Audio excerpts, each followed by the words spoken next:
everybody, welcome!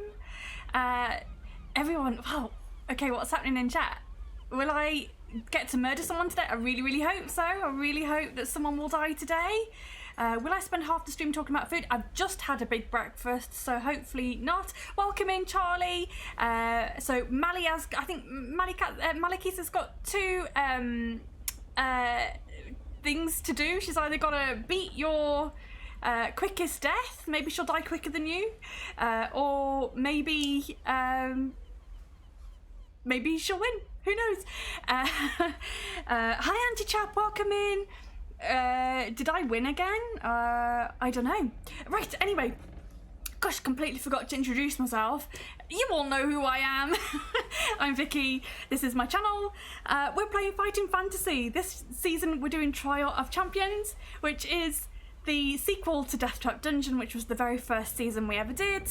And this time, the dungeon is supposed to be more deadly and more difficult. So far it has claimed 2 lives, as you can see on our spangly leaderboard. Let's pop that out and pop that in, shall we? Pop it out, pop it in. Whoop, check that out. 2 people have been eliminated so far. DM Charlie Gaming, sorry you were eliminated. Phoenixy Wacky also eliminated. Colleen won last week, so she actually we had our first victory. She actually made it out last week in 3 hours 19 minutes and 10 seconds. So the thing is, now to win the season, all you've got to do is get through and beat Colleen's time, and I will send you a copy of the book. And if I can get some stickers made, I'm struggling to find a place that makes good stickers. If I can get some stickers made, I'll send you some stickers as well, but I can't promise because I can't get any made right now. I don't know where's the best place to get them. I've been trying Sticker app, but you can only order them in minimum order is 100, and I don't want to be stuck with 100 stickers. So yeah, welcome in everybody. Kay says, forget about second breakfast, second murder is where it is at. Indeed. I think it'll be third murder. I really hope so. After last week's success by Colleen, I am craving some death. So, out of context, if you're new here, if you are new here and all you've heard me talk about so far is killing people, I should probably tell you a bit about what to expect today. We are playing Fighting Fantasy, which is a choose your own adventure style book written by Ian Livingstone, Sir Ian Livingstone now, and we've adapted it slightly in the sense that we have now got some save points. We've had those all the way through each season.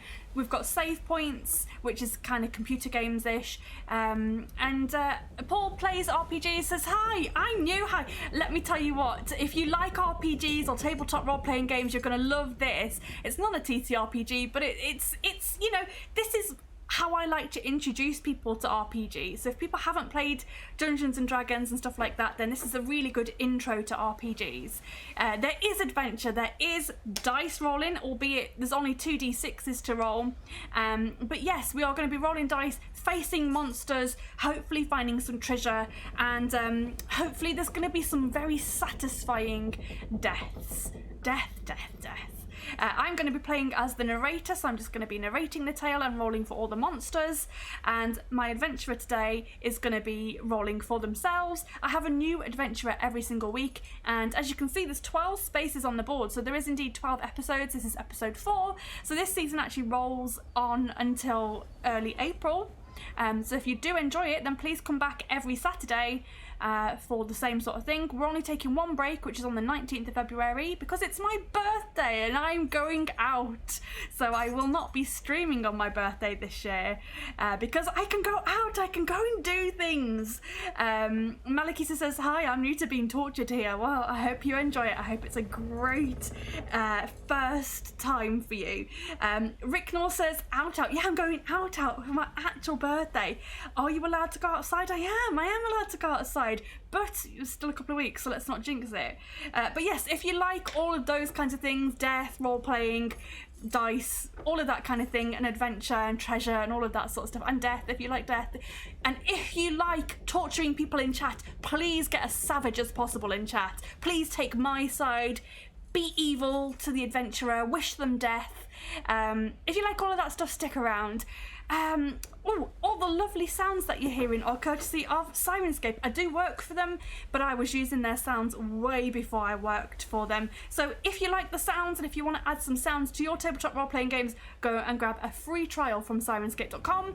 And if you need any help, just ask, because you know where to find me. Lone Wolf, welcome in. Hi. Kay says, I don't think you've mentioned death yet. Yeah, Rick Noor has got the right idea. Death with a side of death. Perfect.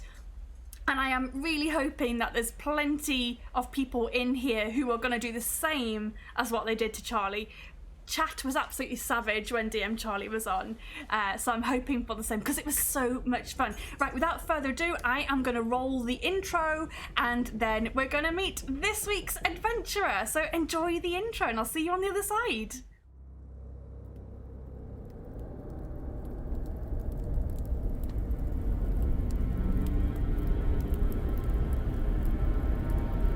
A year after a champion was crowned, we're heading back into Death Trap Dungeon.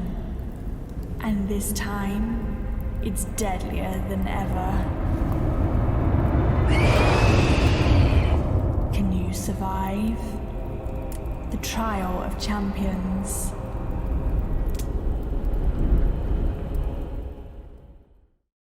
Okay, let's meet our guest. Hello, guest. How are you? Hi, how are you doing? I'm great. I'm really excited to have you on. First time guest. First time victim. Yeah. But you were here when Charlie got his torture, so you know what to expect. I have a pretty good idea of what's going on, and my entire goal is to just do better than Charlie, and I just want to show Charlie up. That's it. I don't think that's going to be difficult to do with the quickest death. The bar is low. So any of you who missed it, when DM Charlie Gaming was on a couple of weeks back, it was one of my favourite episodes I think I've ever done. But he died in the time of 9 minutes and 23 seconds, which is possibly, I think, the quickest death we have ever had.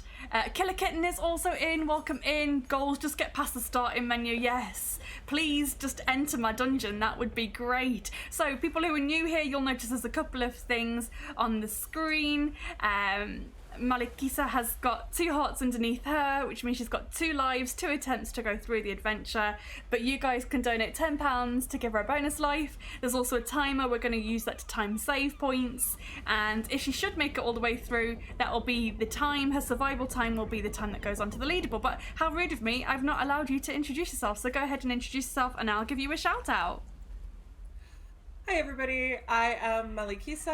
I do first playthrough horror games, so I'm used to a lot of death because I am a definitely average skill level gamer.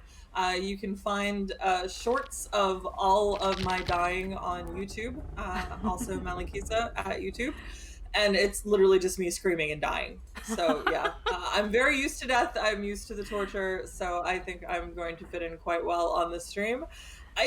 I'm probably going to need extra lives. I don't think, again, my whole goal is to just do better than Charlie. That's it. It'll be fun. Fabulous. And welcome in Quest Junkies, who has just subscribed for 7 months. And that alert was really glitchy, so I'm sorry about that. But yes, I'm very glad to hear that you are used to torture and death.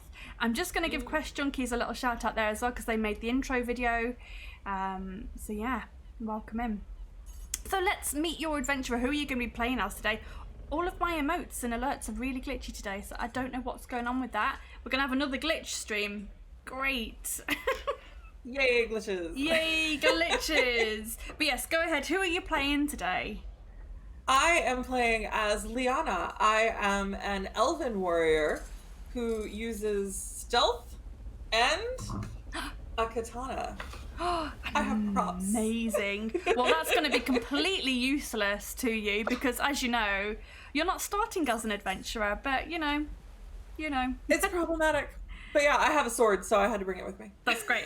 And I did encourage swords. So let's find out what Liana's stats are. So first off, we need to find out how skilled you are with that katana. So if you could roll one of your dice, so 1 dice, and add 6. That is a 4. Okay, so you've got a skill of 10. Pretty good. Probably not good. I think Charlie had a skill of 9. I think Colleen last week had a skill of 10 and she She had won. 12. So I no, thought she had a 12. she had a 10. I'm pretty sure. Okay. Okay. Let me double check that. She had a skill of 10. Yeah. Okay. Nice. She had a skill I of feel 10. better. Yeah, excellent. We need to find out how much stamina you've got, so how much health you've got. So roll both dice and add 12. Oop.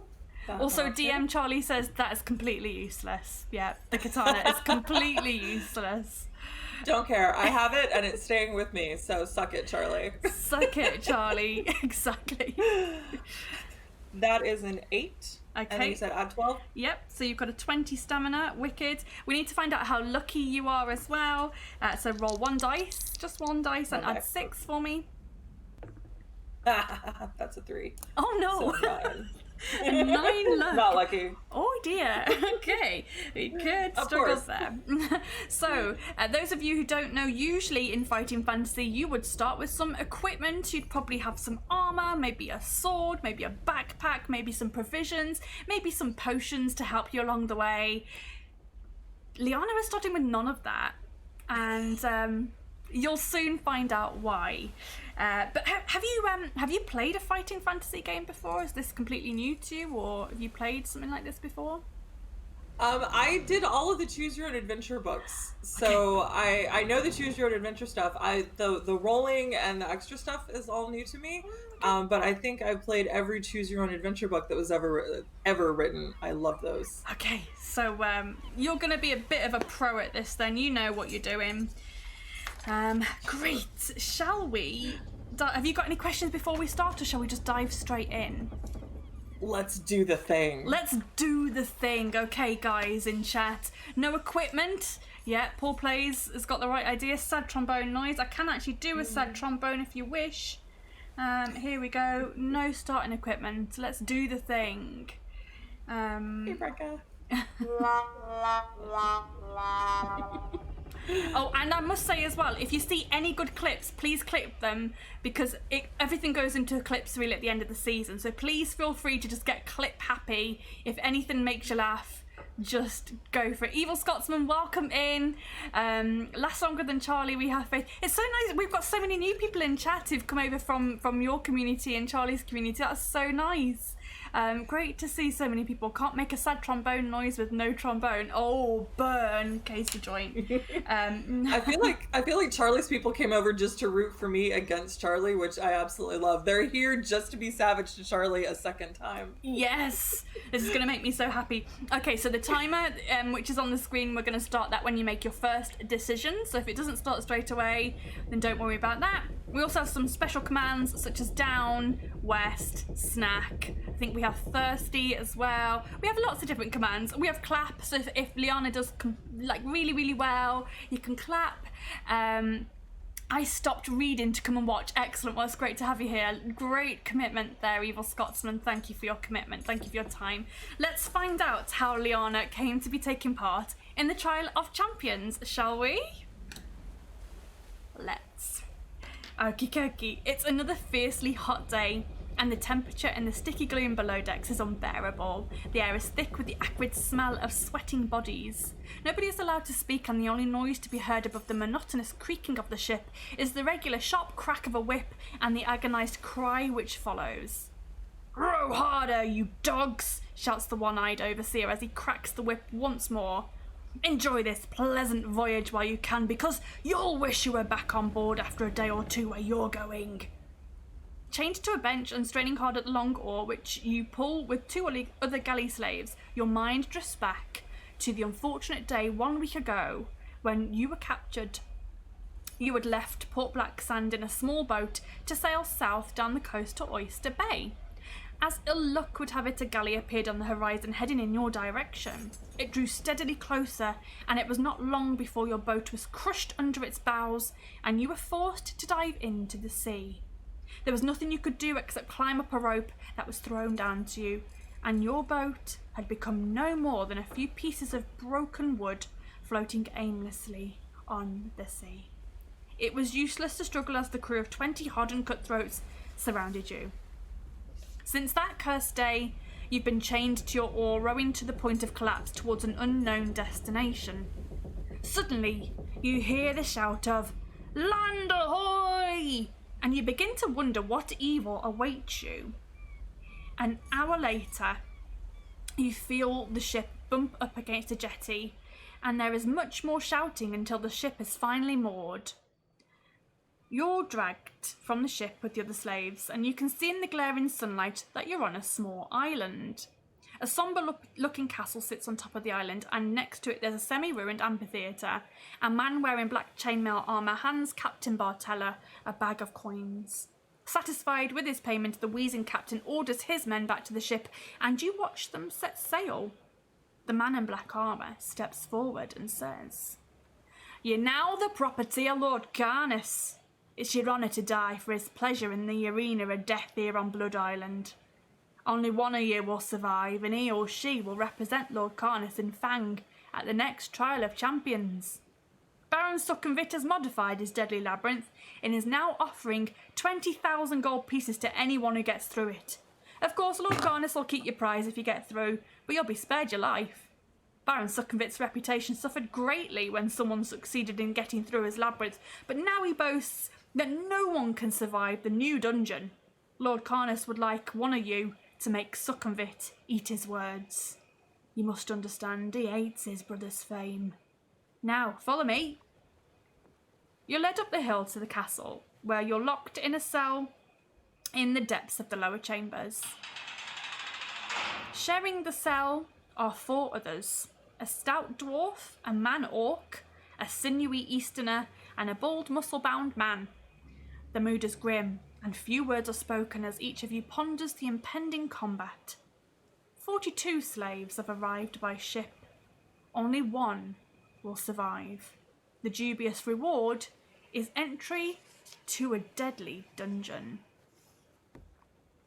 Breccia says, "Easterner, yeah, tell me about it. This was written in the 80s, so there is some odd language in here. It's just the book. Just take it as it is." Evil Scotsman also says, "Is this the Ogre Sea battle?" No, it's not. But yes, expect a little bit of questionable language because it was written in the 80s. So, sorry in advance. Okay, so at dawn the following day, you are woken by the sound of heavy footsteps approaching down the corridor. A key turns in the lock of the cell door, and 2 guards wearing black chainmail enter carrying trays of food. "Eat well," says one of them. "You'll need all your strength to survive the day. By the end of it, you may all be dead." The guard turns and offers you some bread and a bowl of soup. And now Liana is going to make their first decision. So, would you like to take the food, or would you like to try and overcome the guard? So, Liana is a little stuck up because she is an elf, but I have to be honest, she's probably also very, very hungry at this point. So she is, yeah. Charlie really wants me to eat the soup. He wants to save that particular reputation. The soup. Eat the soup. Yeah, she's gonna go out and take the food. Okay. I'm disappointed, but sure. Okay. I know. I was really thinking about it, but yeah, I'm gonna make the smart choice and eat the food. Okay, so to eat the food, you're gonna go to page 49. You can make a note of that if you wish. Sometimes I get sidetracked and forget the number, but yeah, it's up to you if you want to write it down, but we're going to page 49. I've never seen you lose a number. What are you talking about? I always do it. I always do it. I'm like, what did I just say? Where did I say we were going? This looks about right. So yeah, I get very, very easily distracted. You got distracted like 5 times with calling us last week. Shiny! Where am I?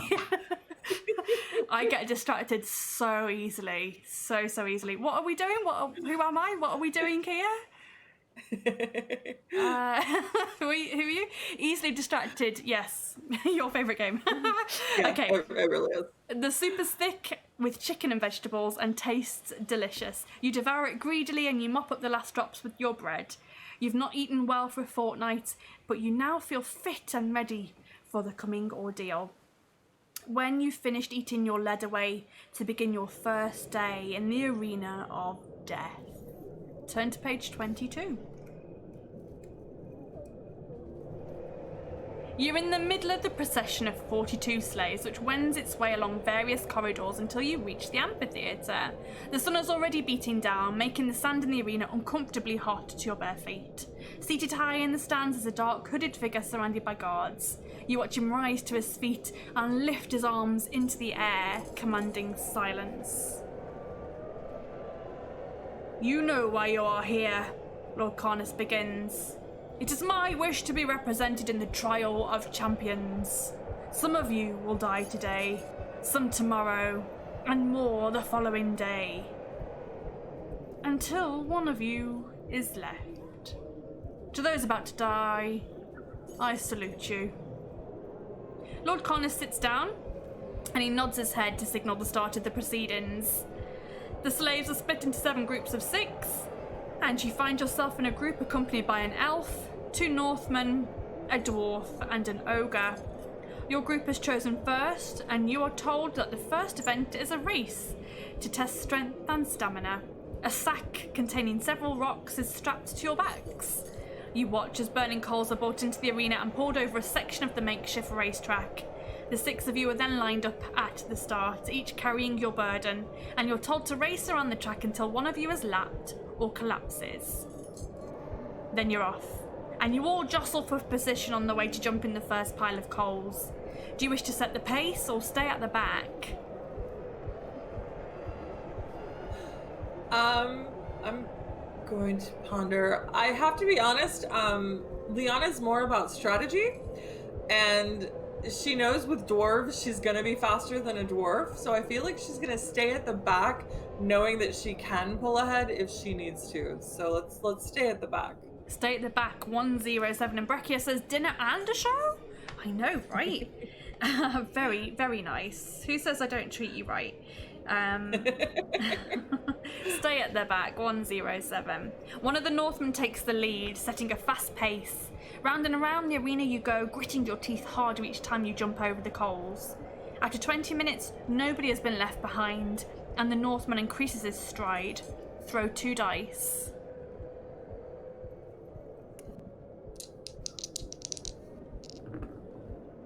Four? That's less than your skill score. We'll turn to page 360. I don't know if that's good or not. The Northman increases his lead over the rest of you, but you feel you still have a lot in reserve should he come close to lapping the pack. When he gets within 10 metres of catching up, everybody decides to sprint. There are only 2 runners ahead of you, but you don't look back. Some suddenly... Stuttering, lovely. Suddenly, there is an agonised cry, followed by a shout which calls an end to the race. The dwarf lies prostrate in the sand, having collapsed just as the Northman caught up with him. While you're led back to your cells, the dwarf is quickly put to death before the start of the next race. Not a fan. No? Okay. Also, can you hear me okay? There's no audio issues this week? No, you're absolutely fine on my end. Although, to be fair, I forgot the Sirenscapes was running in the background.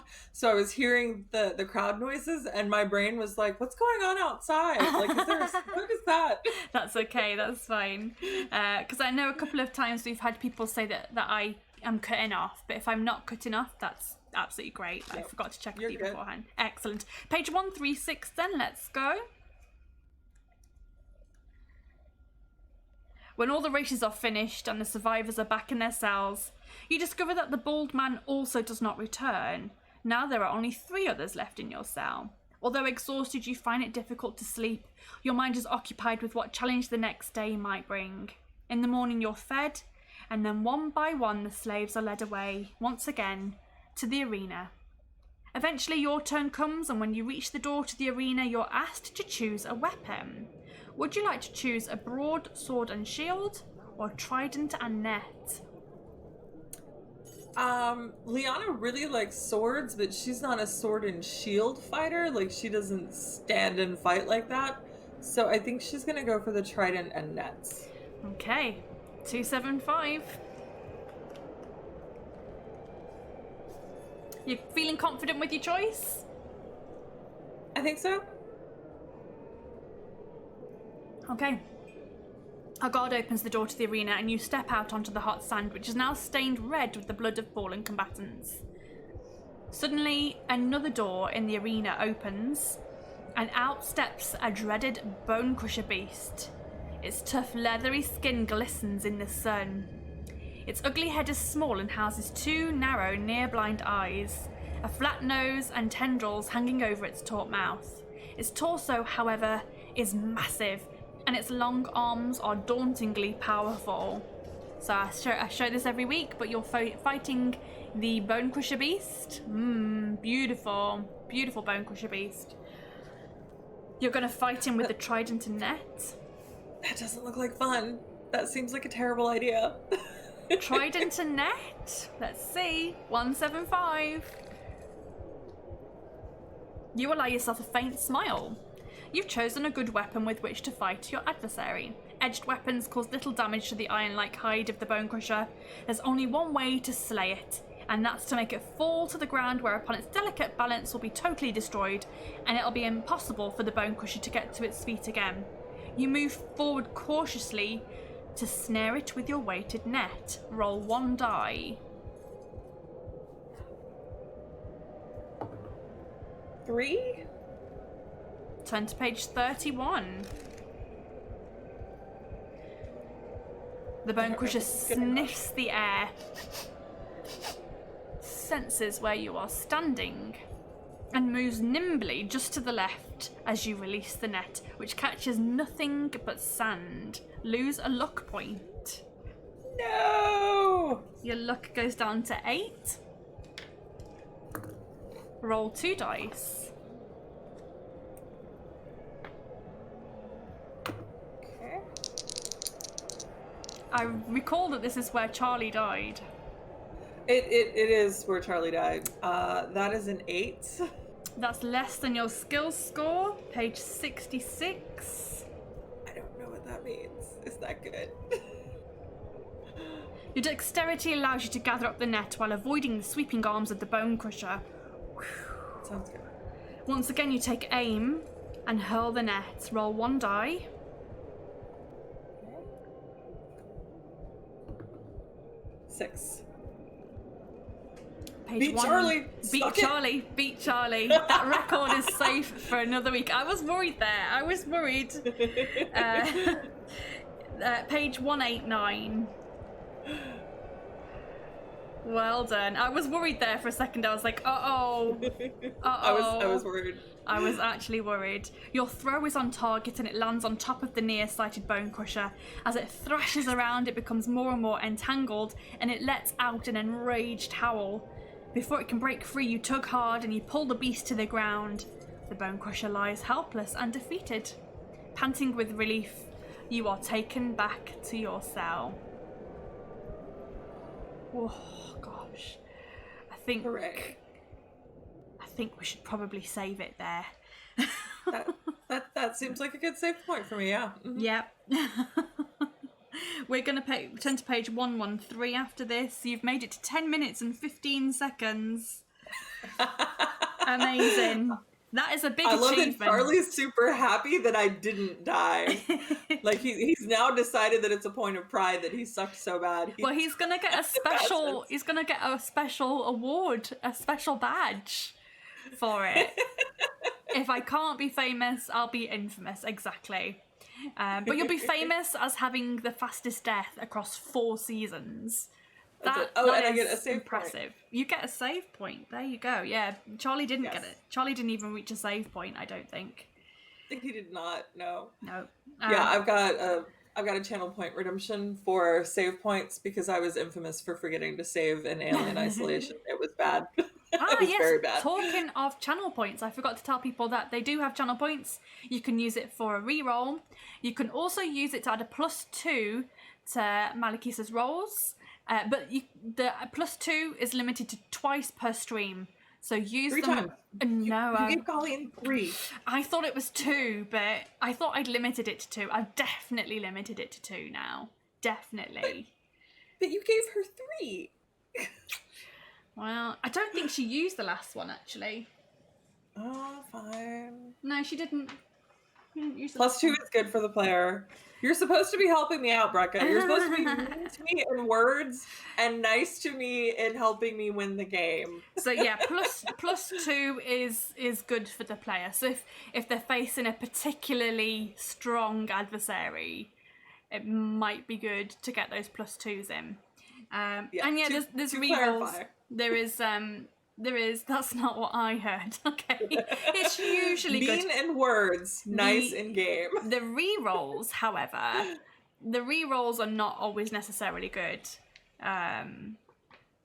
So use those wisely as well. Being nice, are you sure? Mean in words. Mean in words. Let's up the mean factor. Shall I take a life off just for that? Oh, come on. Earn your death, Vicky. Earn your death. Yes, exactly. I need blood. After the victory last week, I need blood. Right. Earn honest death. An honest death, yes. Right, let us continue. Page 113.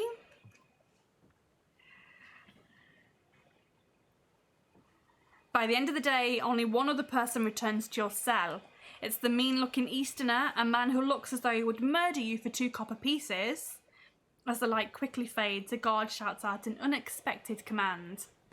There are now only 2 of you left in each cell. I only want 1 to come out in the morning for tomorrow's combat. Sleep well.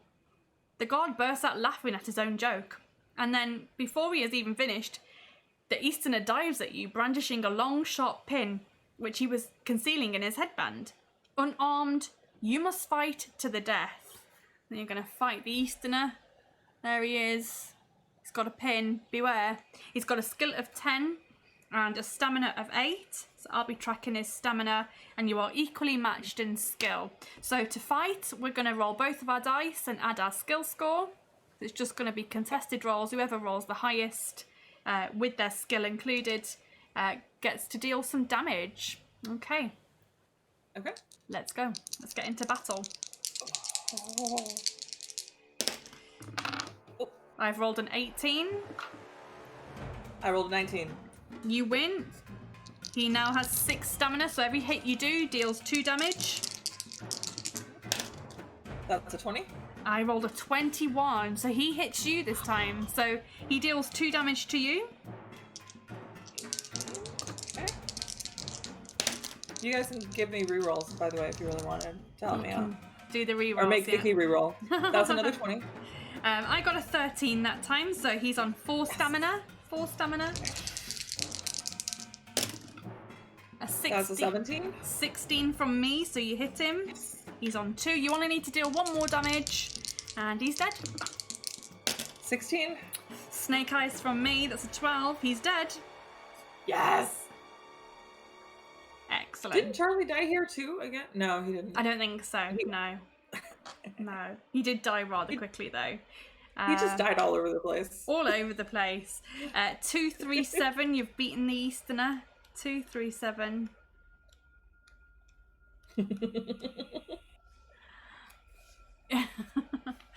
You slump back against the cell wall after the fierce fight with the Easterner, and you fall asleep from exhaustion. When all the survivors are assembled in the arena in the morning, there's only 12 of you left. He was already dead again 3 minutes ago. Oh gosh. And yet he lives on in your memories. What a legend. Absolutely. The first test of the day involves a deadly machine. You will need lightning fast reactions and steel nerves to survive it. It's a pole made, it's made of a pole fixed to a heavy base. 2 sharp blades stick out from either side of the pole, 1 at head height and 1 at ankle height. One of the slaves is made to stand by the pole, which is promptly spun around by one of the guards. The slave alternately has to duck under one blade and jump over the other to avoid being badly cut. Your turn comes last, and there are 9 survivors so far. The other 2 have had their throats cut. You stand by the pole, adrenaline pumping through your veins. The guard spins the pole, and you begin to jump and duck. Roll 2 dice. Okay. I feel like that's not good. I got an 8. It's less than your skill score. It's turned to 94. Is that good? I don't know. We're about to find out. I don't know. You get into the steady rhythm. I love how tense you are. You're just like, is that good? Is it good? Like, I don't know. I also have a tense emote, guys. So if you have emotes, there is a tense emote. You get into the slow and steady rhythm of ducking and jumping, and slowly the pole spins to a halt. You've survived yet another ordeal. The next test begins immediately. You and the rest are split into 2 groups of 5. You watch the first group of a dwarf, a man-orc, a warrior woman, a barbarian, and a dark-skinned southerner stand silently as a spiked ball and chain is lashed to each of their sword arms, and a small shield is lashed to their other hand. They are then blindfolded and ordered to commence battle against one another until there is only one left standing. It's a sickening spectacle to watch as the fighters tread warily around the arena, swinging their balls and chains. The dwarf falls first, quickly followed by the warrior woman. In the end, the southerner stands triumphant, and his blindfold is removed. He's led away, and then each member of your group is armed in the same way. You can feel your heart pounding in your chest as the order is given to commence battle. There are 4 unseen adversaries, and barefoot in the sand, nobody makes a sound. Do you wish to step to your left or your right? Okay, Charlie definitely died here a whole lot. Yes. And here's the thing. I am old, and I used to play a MUD, which Charlie's old too. He might remember these. So I played a text-based role-playing game. And we did all of the stuff. We did dungeons, and the thing with these games is frequently you pick a direction and just always go in the same direction. So I have decided, yes, I played a MUD. Yeah, Brecca is familiar with this MUD. He actually is an archwizard on the same MUD that I've been playing for 20 years. That's how we know each other. That's cool. And so I have decided that I am going to be going right at every intersection in the dungeon, if I make it to the dungeon. So I'm also going to step right on the arena. Fabulous. She's going right, everybody. So right. We won't have any use for the west command today, I'm afraid. No. Okay, although I do have some arrows. I do have some directional arrows as emotes as well. So you were going to go right. I mean, they were very much needed. And I love them. We got them specially made for this new season. So that's great. Thanks, Case, for that. There we go. We got the arrow. Step into the right, page 9. You step slowly to your right and almost immediately hear an agonised cry, followed by a dull thud of a body falling to the ground to your left.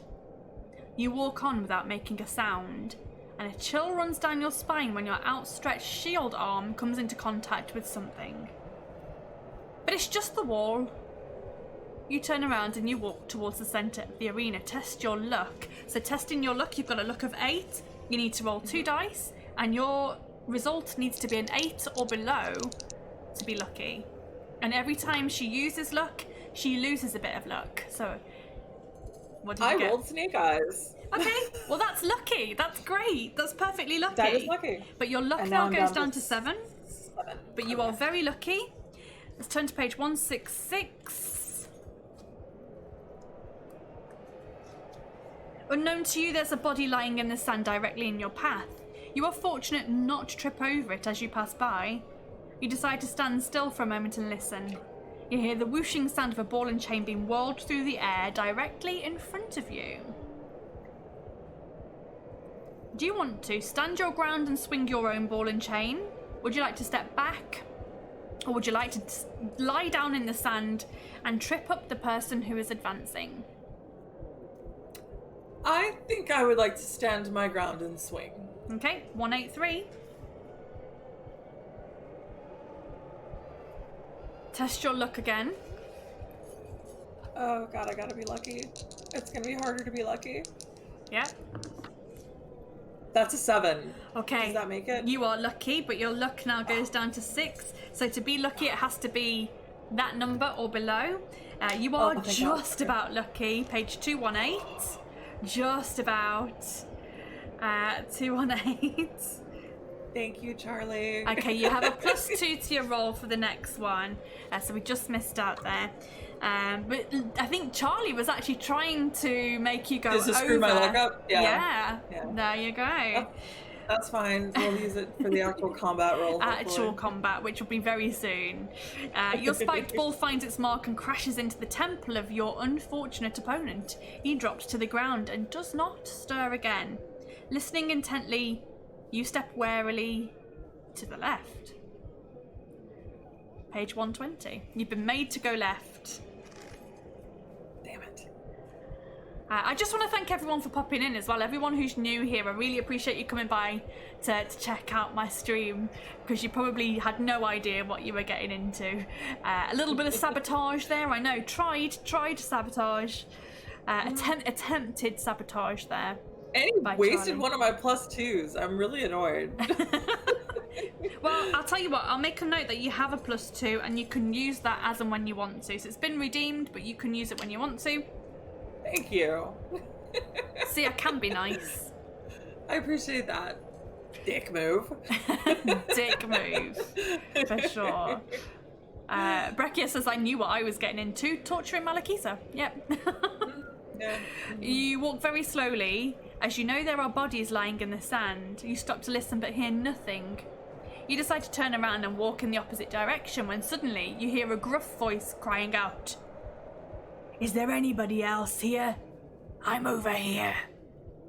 You decide to accept the bold challenge and you walk in the direction of the voice, swinging your ball and chain. You clash head on with your unseen opponent in a blind fight to the death. Skill of 8. This person has a skill of 8 and a stamina of 8. We're going to do battle. Alright. Gotta get my battle music on. Let's go, let's roll. Okay. So if you want to use your +2 at any point, you let me know. Can I choose after I do the roll? Yeah, sure. Okay. So I've got a 15 here. I got a 14, so I would like to use my +2 on that.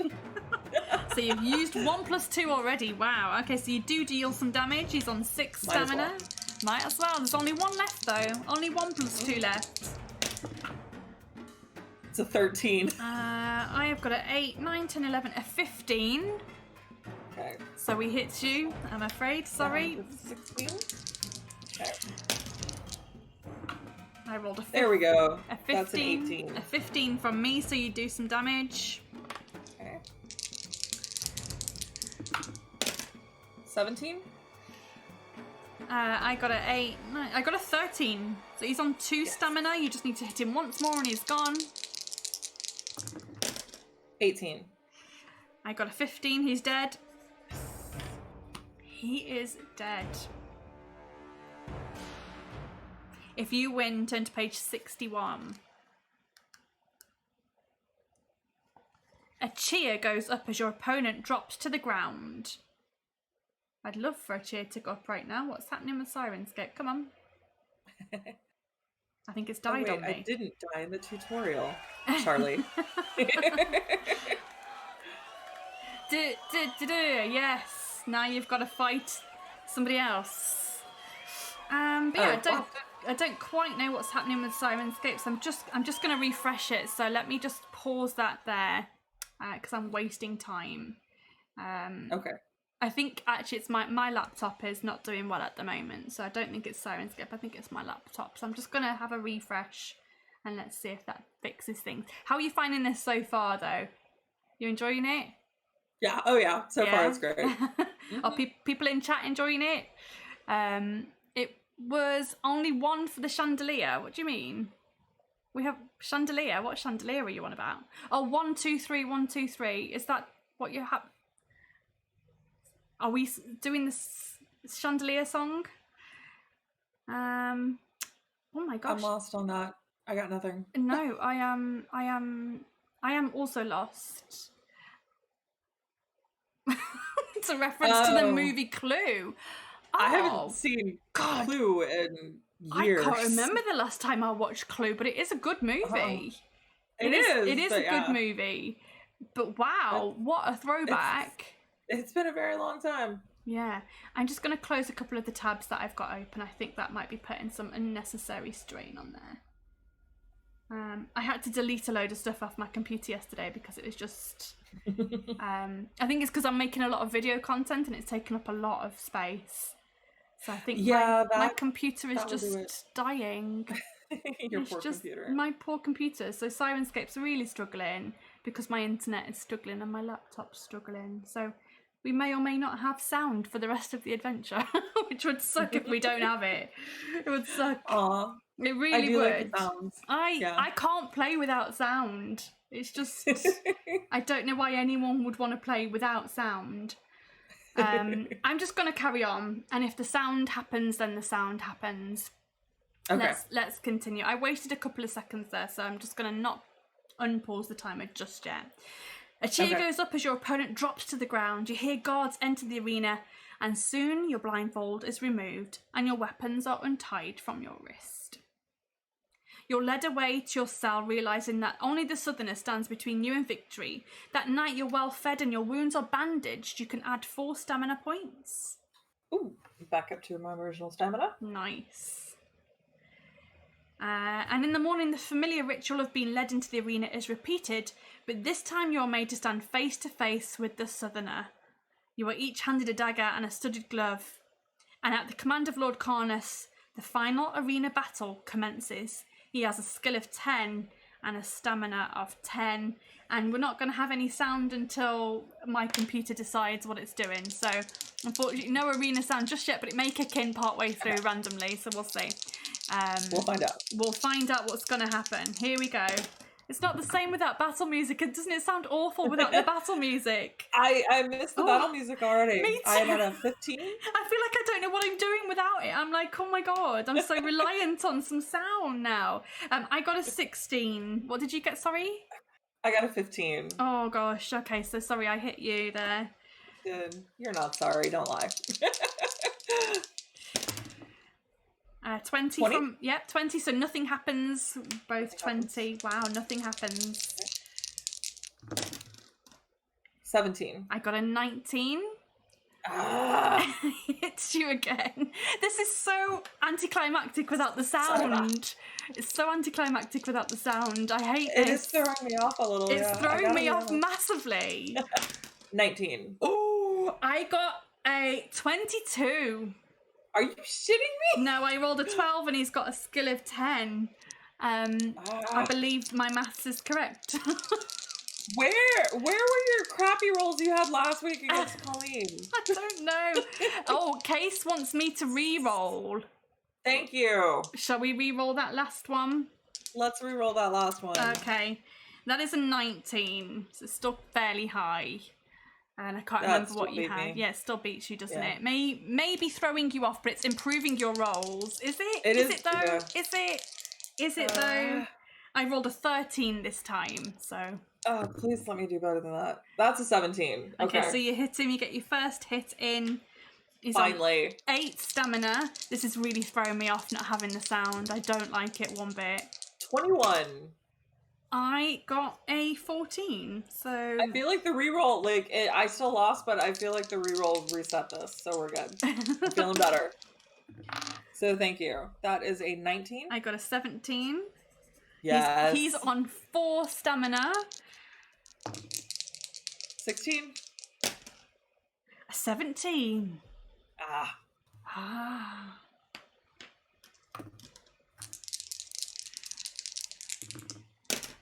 15. 20? Would anyone like to re-roll? The sound may be back shortly. I'm not really... it may just kick in randomly. I would like it to kick in. I would like it to kick 20. in too. Oh, a 17. Yeah, you hit him. He's on 2 stamina. Oh, one more hit. One more hit. One more hit. Although it's really not the same without the sound at all. It's really not. 17? A 12. You beat him. He's dead.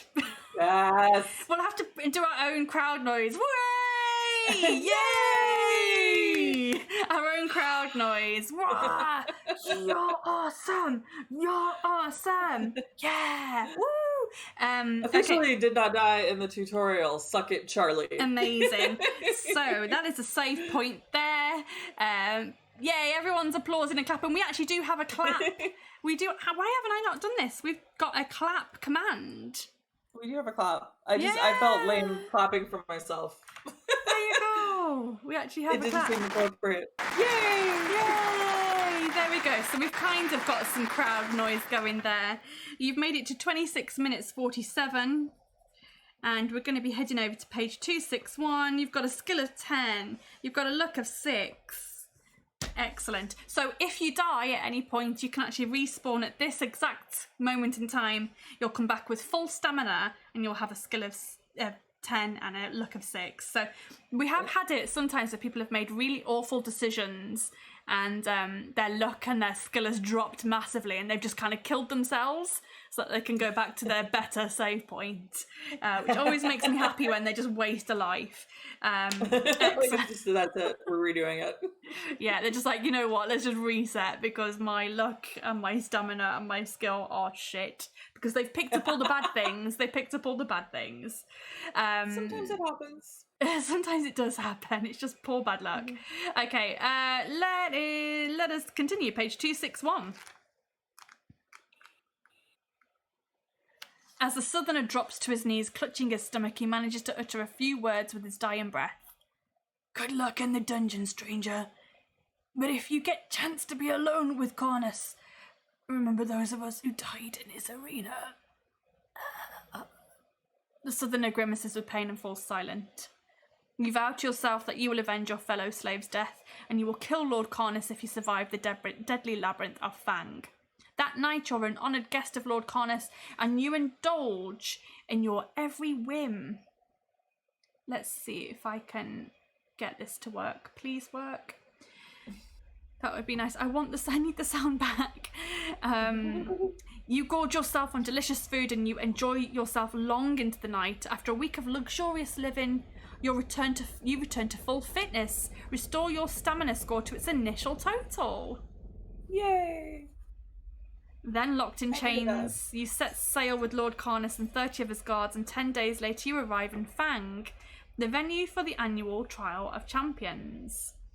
There is no time, however, to celebrate or enjoy the hospitality of Baron Suckenvit, as it's late into the evening on the 30th of April, and the trial will begin at dawn the next day. I think the sound is back. That makes me very happy. You spend the night in a tavern under the watchful eyes of the guards, and at dawn you are led to the entrance of the deadly labyrinth. It's supported by ornately carved stone pillars depicting demons, deities, and writhing serpents. You see Baron Suckenvit shaking the hands of the other contestants. A chaos champion wearing dark spiked armour, an eastern warlord in full battle costume, and an elven prince and a dwarven noble. This year, the prize has attracted illustrious contenders. You take your place alongside them, feeling rather underdressed, I'm guessing. And you are asked to draw a bamboo stick from the hand of the Baron. The number 2 is etched on the stick, and you enter the dungeon second after the dwarf. To the cheers of the exultant onlookers, you pass between the pillars armed only with a magnificent sword given to you by Lord Cornus. So you now have a sword, you now have your magnificent sword, which has been given to you by Lord Cornus, your captor. The sound is back. This makes me so happy. Yay, sound! Okay, without a backpack, food or armour, you feel ill-prepared for the coming ordeal, but at least you have a fine sword and a leather pouch, which you put at your waist on your belt. The sound of the crowd quickly dies away as you walk on down the dimly lit tunnel and into the dungeon.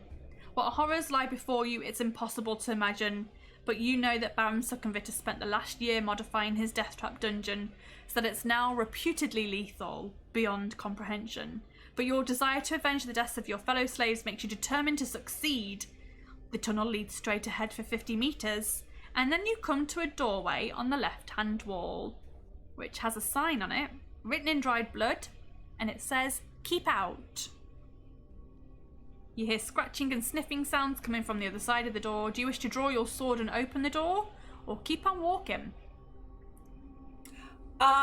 So here's a few things that I have learned throughout all of my adventures through the realm. The first of which is that monsters usually guard treasure, and obviously I need things right now. The second is the earlier ones you encounter are generally like a lot lower level, and it probably would behoove me to start killing early.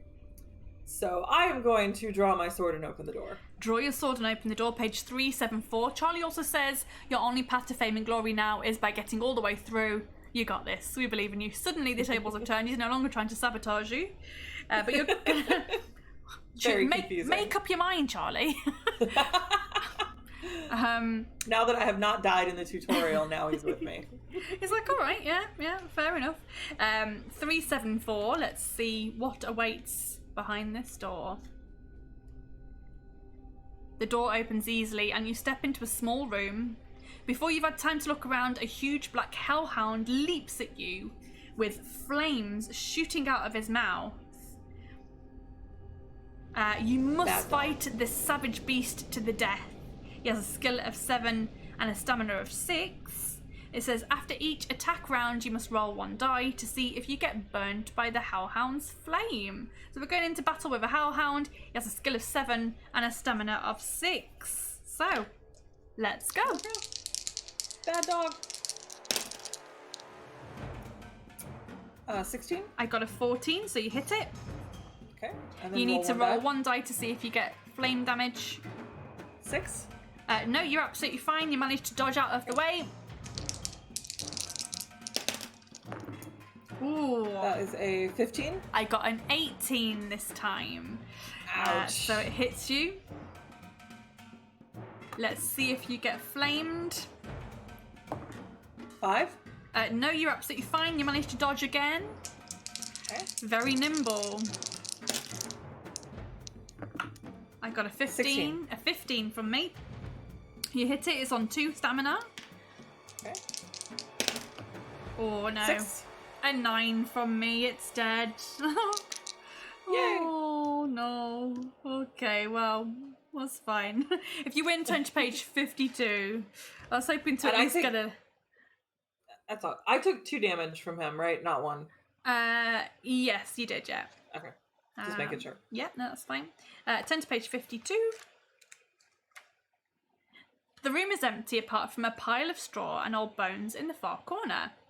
Do you wish to rummage through the straw or leave the room and walk along the tunnel? I am absolutely rummaging through that straw. Have a rummage, page 36.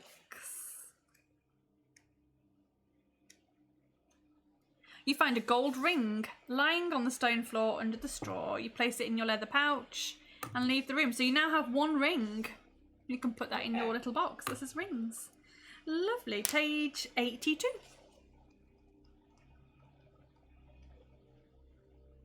The tunnel soon comes to an end at a T-junction. I'm guessing you want to go right? I'm absolutely going right. You're going to head right, page 304. I'm not even going to ask you. If it gives you the chance to just go right, I'm just going to go right. Just go right. Just going to assume that you're going right. In the distance, you hear the sound of running water, and soon the tunnel ends at the edge of a pit. A rope bridge straddles the pit, and beyond it, the tunnel continues straight on. There's a wooden box tied to the bridge and a sign above it which says pay gold to cross. It's a very delayed fire blast there, I do apologise. That is how long that dog was waiting to flame you and now it's dead. I'm just not going to touch my one-shots today, I don't think. I just don't think it's going to happen. It's all good. Pay gold to cross, says the box. A rope hangs down from the bridge and peering down into the gloom of the pit, you can just make out a fast-flowing river far below. So you're standing here, there's a bridge, and the box says pay gold to cross, or there's a rope that you can go down instead. You can drop a gold object into the box and walk across. You can walk across the bridge without paying, or you can climb down the rope and into the pit. Okay, so one thing from playing horror games is that sometimes you have to shoot things and stab them in the face, and sometimes you have to sneak around a lot. So sneaking around a lot means I spend a lot of time on my knees. Okay. That's the thing that happens. And the other thing is you go down a lot in those games. So I will always also be choosing to go down. So let's go down. I broke her. Yes, I broke her. I was like, come on, there's gotta be, come on, one shots. You can do this. Is one shot, but so you're gonna go down. I am definitely going down. If people want to put the command exclamation mark down, wow, okay, lots of badumts. My one shots are just doing whatever. Sirenscape, everybody. Not the best ad for them, I admit, but you know, it's fun. 355. If people want to put the command exclamation mark down in my chat, that also does something. So we're going down. 355. Your feet find a ledge protruding out over the river. You release the rope, walk along the ledge. And poor Vicky's so red. I'm not red. Not at all. Not even the slightest. I bet Liana gets invited to a lot of parties. Wow. Fabulous. Okay. She chose down. She chose down. Okay, so you've released the rope, you've walked along the ledge, and you find that it leads to a completely black cave mouth. Suddenly, two bony arms shoot out of the darkness and try to push you off the ledge and into the river. Roll 2 dice. Roll 2 dice. 8. It's less than your skill score, so let's see what happens. Oh, that's good. 100, page 100. I was deeply worried that was a luck roll. Only your lightning quick reflexes can save you from being knocked into the river. You teeter on the ledge, but you regain your balance. You draw your sword to attack an enemy. From out of the dark cave steps a creature which has the appearance of a stooped, starving man with long arms touching the ground and gaunt, brown, leathery skin. You recognise it as a strider, a cunning, hired killer. The strider is armed with an iron pole which has blades at either end. It's a fearsome weapon in the hands of the dexterous strider. You're facing this thing. If it will focus, that'll be great. There you go. You're this big gangly dude. He has a skill of 9 and a stamina of 9. It's a skill of 9, stamina of 9. I'm hoping my battle music works. So let's see. Let's get into battle. Fingers crossed. Let's go. Okay. 9, 10. I've got a 17. I got a 19. Excellent. 7 health. I got a 18. I got an 18. Nothing happens. 8, 9, 10, 11. That's a 20. I got a 16, so you hit it. Yes. It's on 5 health. Ooh. Whoa. That is a 20. Oh no, my dice. I won't change the result, I'm just going to pull it out. It's gone underneath my laptop. Okay. It's a 9 plus 9, that's 18. What did you get? Sorry? Got a 20. Oh wow, okay. Nice. He's on 3 stamina. Oh no. 16? A 12.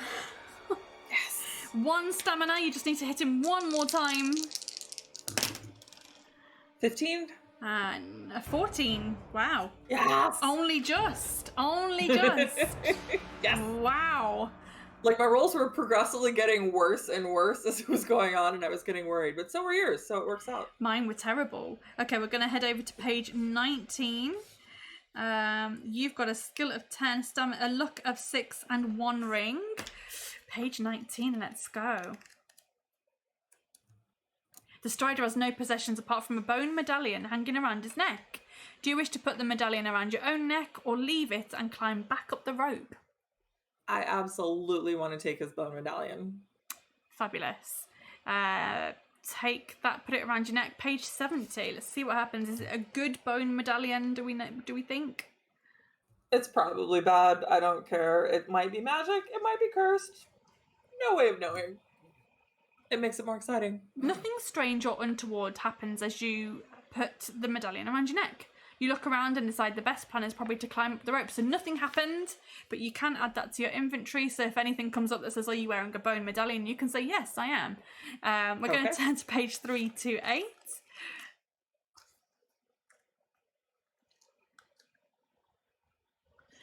You climb.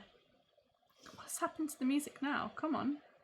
We lost it. Wow, it's just doing whatever it wants. But it's my laptop. My laptop is whirring away, making a sound like it's about to take off. So yeah, you climb back onto the edge of the pit and you decide what to do next. Do you want to drop a gold object into the wooden box and walk across the bridge without paying, or walk back down the tunnel and beyond the T-junction, which would take you left instead of right? So the only gold item you have is your ring. Do you want to put that in the box or not? It's problematic because I'm looking around and I'm not seeing anybody around me, but it's a terrifying bridge and I'm not overly fond of bridges, but rings seem important. I feel like coins go in boxes, not rings. They don't surely want to steal one of my rings. So I'm going to try to go across the bridge and see what happens. Okay, go without paying. 152. I'm going to do it. You step warily onto the rope bridge, testing it to make sure it'll bear your weight. You look around and you see nobody, so you hurry across the bridge unchallenged. Page 117. Seems you're okay. The tunnel eventually comes to a dead end. There's a stone tablet set into the end wall with a small circular hole in its centre. Around the hole are etched the words, 1 is on, 2 is gone. Do you wish to reach into the circular hole, or do you wish to go back over the bridge and beyond the T-junction? So do you want to turn back, or do you want to put your hand in the hole? I am maintaining that going right is still the correct thing here. I'm also 50% certain sticking my hand in the hole is going to get my hand cut off. So cautiously, I'm going to put my hand in the hole. Okay, page 179. I hope it gets cut off. That'd make my day. Like, 2 is gone. I don't like that. Kay says, do you need both hands? I mean, I like both my hands. Slowly. Symmetry's nice. Slowly you reach into the hole until your fingers touch 2 buttons, one with the number 1 stamped onto it and the other with the number 2. Do you want to press number 1 or number 2? At this point, I'm 100% certain 2 is gone. It means if I push 2, something's going to slice down and cut my hand off. So I'm absolutely pressing number 1. 1 is on. Page 12. As soon as you press the button, a large stone slab in the left-hand wall of the tunnel pivots open. Oh, itchy nose. Great. You step through the gap and you find yourself in another tunnel. You soon come to a door on the right-hand wall, which has an old broom nailed to it. Do you want to go in or carry on down the tunnel? Yeah, I feel like I'm just going to go in all the doors. So let's go in the door. Okay, let's open all the doors. 2, 4, 6. As soon as you open the door, you're met by a blast of warm air. For a second, you think it's a trap, until you see a huge fire burning under a simmering cauldron in the centre of the small room. An old woman is dropping rats, slugs, maggots and centipedes into a cauldron and appears to be really enjoying herself. Do you wish to still enter further into the room, or close the door, pretend you saw nothing and continue along the tunnel?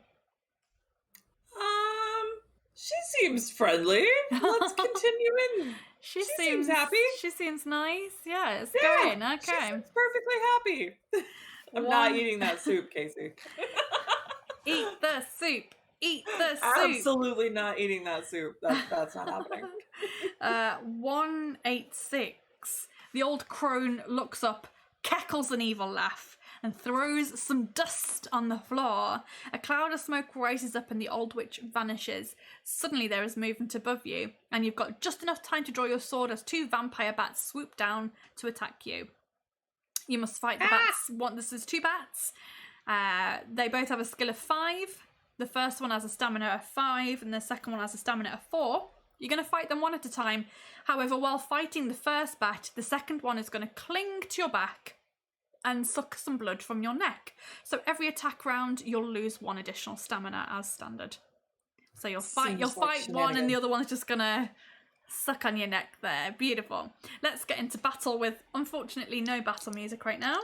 I'm probably going to take a little break soon to see if I can sort out my audio.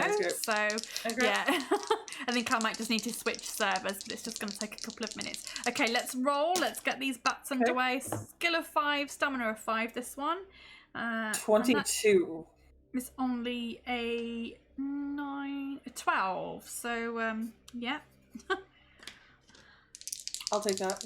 Yep, I think this is going to be easy. Greg says, oh wow, the second bat doesn't just politely stand in the queue. Nope. Shockingly, he doesn't. What's up, Greg? How you doing? 18? He sucks. The second vampire bat sucks. Did you minus one? Did you minus 1 stamina? Minus 1 stamina. Yeah. I only got an 8, so you hit him. Yeah. He's on 1 health. And then I lose another stamina. You'll lose another stamina. Seems like shenanigans. Shenanigans indeed. 11 from me.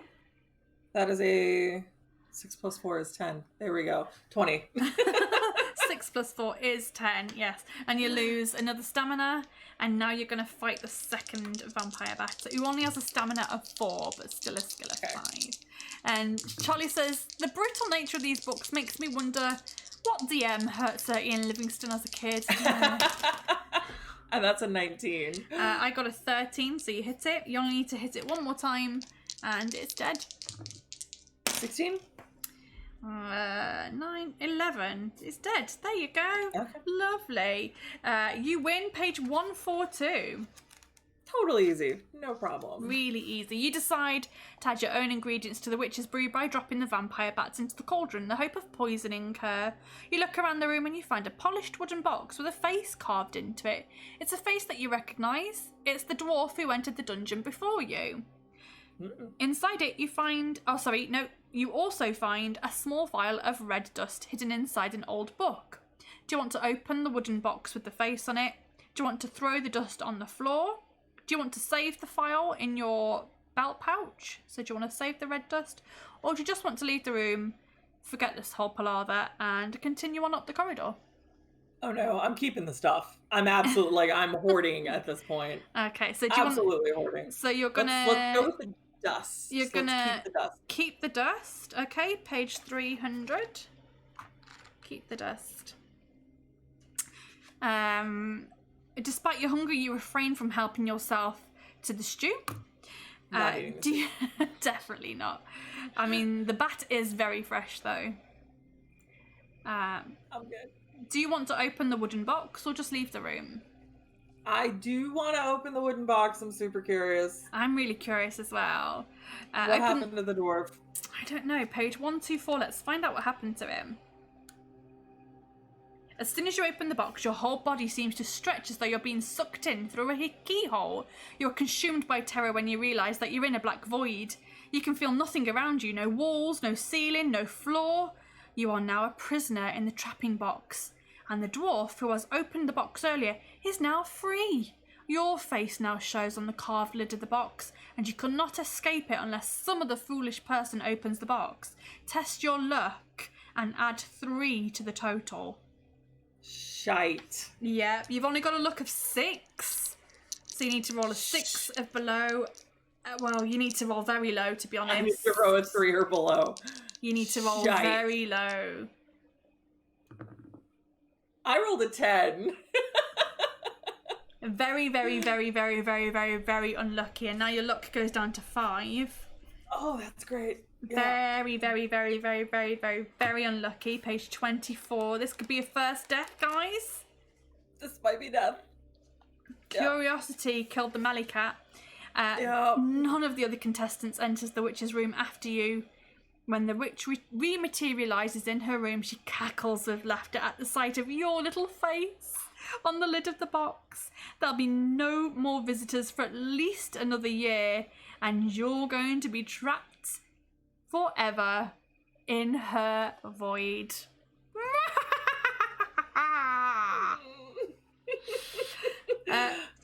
death. Let's see if I can get a sad trombone. Come on, sad trombone, don't let me down. It actually played. Yes. Of course that worked. Of all of the sound issues, of course that one worked. First death. Oh no, it's not death. No, it's not death. It's not really a death. You're just trapped for eternity in a box. I mean, you're living in a box. You're living in a wooden box. You're living in a box. You're living in a wooden box. Couldn't help myself. Keep celebrating, it's fine. And my viewers, of course, are cracking up over here because when I die on stream, I have the Wilhelm scream. So yeah, Greg is I have a death command. So yeah. Mm-hmm. There we go. Yeah, there we go. That's what my viewers are used to seeing. There we go. We're gonna go back to always good to see me happy. Thanks, Anti-Chap. Yeah. Although it wasn't really a death. I mean, that was really cool, but it wasn't really a death. I'm still crying out for blood. So unfortunately, we need to go. I wanted to see what was in the box. Damn it. Unfortunately, we need to go back to the Striders. That was the last save point, was the Strider. So we need to go back to that. So that was actually 39 minutes and 13 seconds. That was a good while ago. That was a while ago. Sorry. What was my stamina and what? So your stamina will go back up to full. Your skill to full stamina, so 20. Oh, cool. Yeah. Okay. You'll have a skill of 10, a luck of 6, and still 1 ring. Okay. You get to keep your ring. So let's see. We're going to have to go back. Let me just edit the timer to be 39 minutes and 13 seconds. I fucked around and I did in fact find out. 39:13. Hopefully this will work. Maybe it will, maybe it won't. Reset.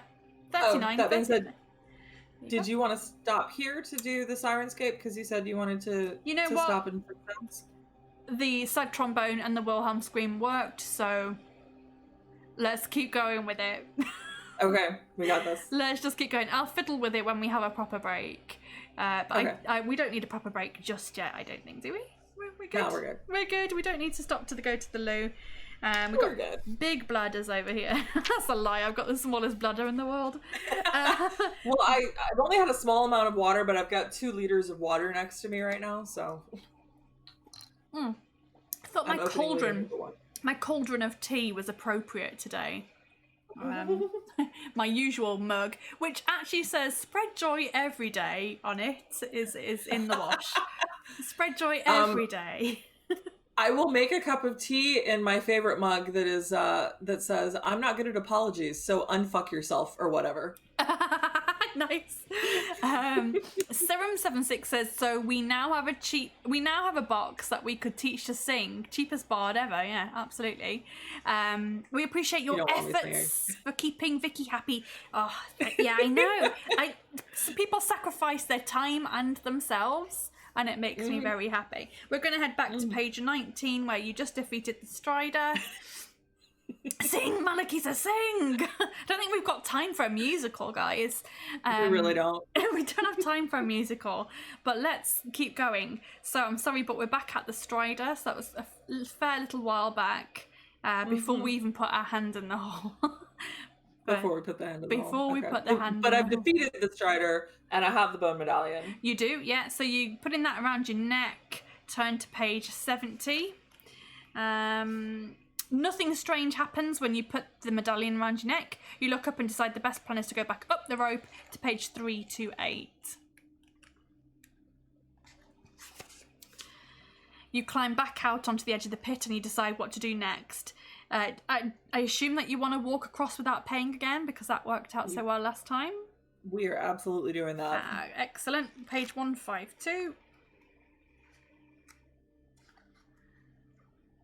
You step warily on the rope bridge, testing it to make sure it will bear your weight. You look around and see no one, so you hurry across the bridge unchallenged to page 117. The tunnel eventually comes to a dead end. There is a stone tablet set in the end of the wall with a circular hole in its centre. Around the hole are etched the words 1 is on and 2 is gone. Do you wish to reach into the hole again? Or go back? I do want to reach my hand in the hole. 179. I mean, this is all very... I'm getting deja I'm replaying this nonsense. I'm doing it. That's okay. It's all good.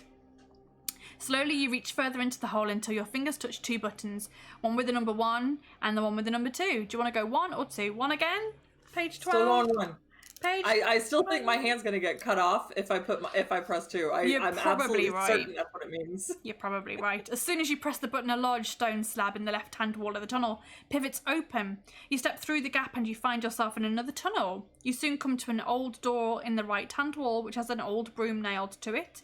Do you still want to open that door and go in, or do you want to carry on down the tunnel? Oh, we're messing with this witch. We're going in. 2, 4, 6.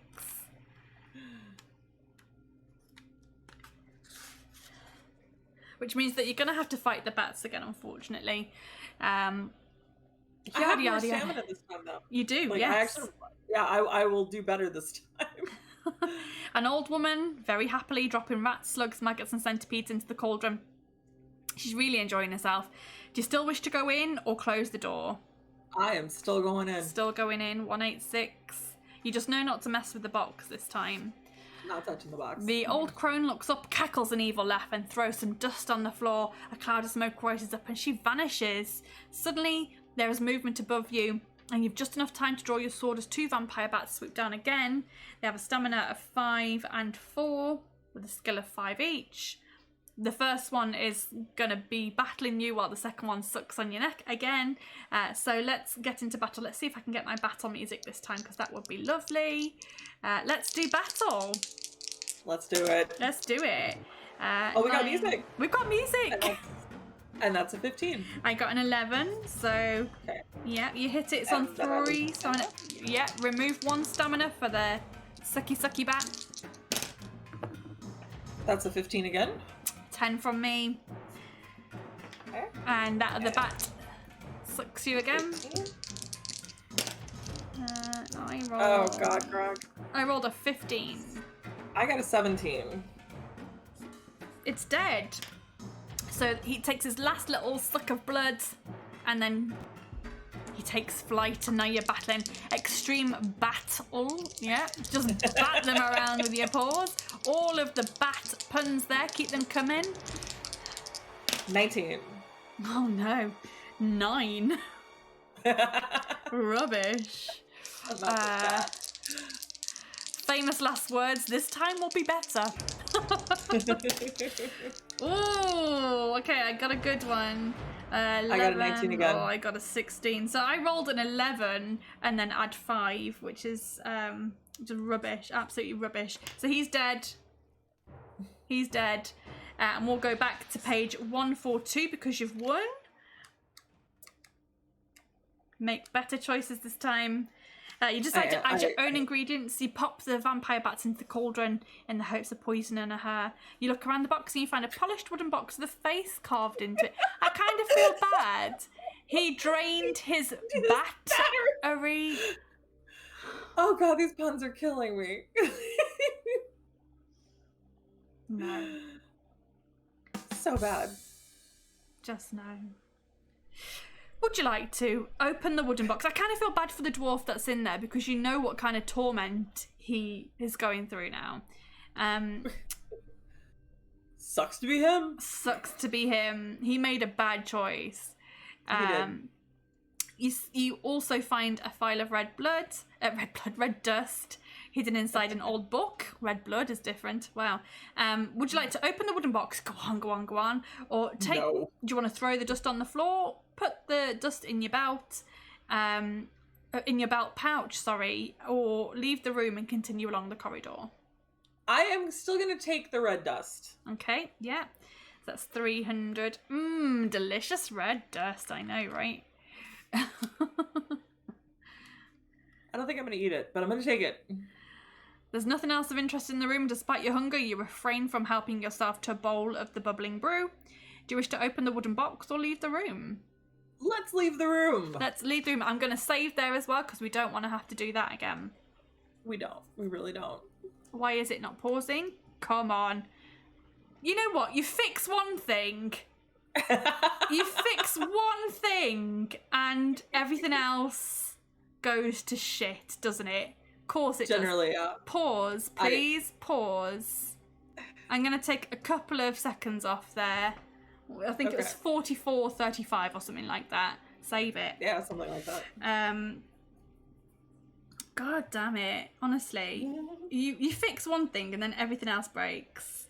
1, 2, 4. But I'm convinced it's my laptop just struggling a little bit. I can't even believe we're managing to stream. But I have dropped 456 frames this stream, so yay. A record number of dropped frames.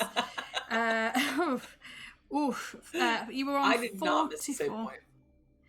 44:35. You missed a save point. Nope. No, she did not. That's another thing on my stream, because I failed so miserably in saving in Alien Isolation that I made a channel point redemption that has a sound effect on it, so I actually yell at myself in the sound effect, Mally, you missed a goddamn save point. I can't play Alien Isolation. That's far too scary for me. Oh, it was so much fun. It was so great. Actually, some of my favorite YouTube shorts are my Alien Isolation playthroughs. Because they are terrifying, but it's the shock of some of the stuff that happens. And one of them was, I was like, wait, what happened? I was accidentally running, because you can't run in that game at all. And I'm running. I'm like, wait, what if I run? That would just make this so much easier. What if I run, and as I'm running, the alien just comes out of the vent and just kills me right there? It was fantastic. Because it can hear you, yeah. Yeah, I'm like, can't run. No running. No. No, let's just run everywhere and die instantly. Wow. Yeah, it's insta-kill right there. What if I run? No. I've watched multiple people play it, because I can't play it. It's too scary for me, but I've watched multiple people play it, and that's always really great fun. Yeah. Yeah, those really are my favorite YouTube videos that I have on my channel. Just, they're hysterical. We have had another couple of puns here. We've got the timer is batty. Yes, it is. Oh my god, and seriously? if you fail to save here, you might get another batch of enemies to fight. I'll give you that one. That's pretty good, actually. Oh my god, guys. Look, I need, we need to keep going so they can get different puns. Oh, no, I've put the wrong save point in there. It's 346. 346. Okay, let's go. And keep the puns coming, guys. 346. You soon come to another doorway in the right-hand wall. Nailed to the door is a small bird, long dead and shriveled. Do you wish to open that door? Yeah, these puns suck. I get it. Wow. Yep. Okay, let's go in the door. Open in the door. Okay, open the door, page 59. I think we're on a bird puns now. Great bird puns. Keep them coming, guys, honestly. The door is locked. Do you wish to charge it with your shoulder to try to open it, or save yourself the effort and just walk on? Yep, let's charge it. Okay, page 91. There's gonna be something cool in this room, I'm sure, but okay. Or death, one or the other. Cool or death. Cake or death. I'm always the cake.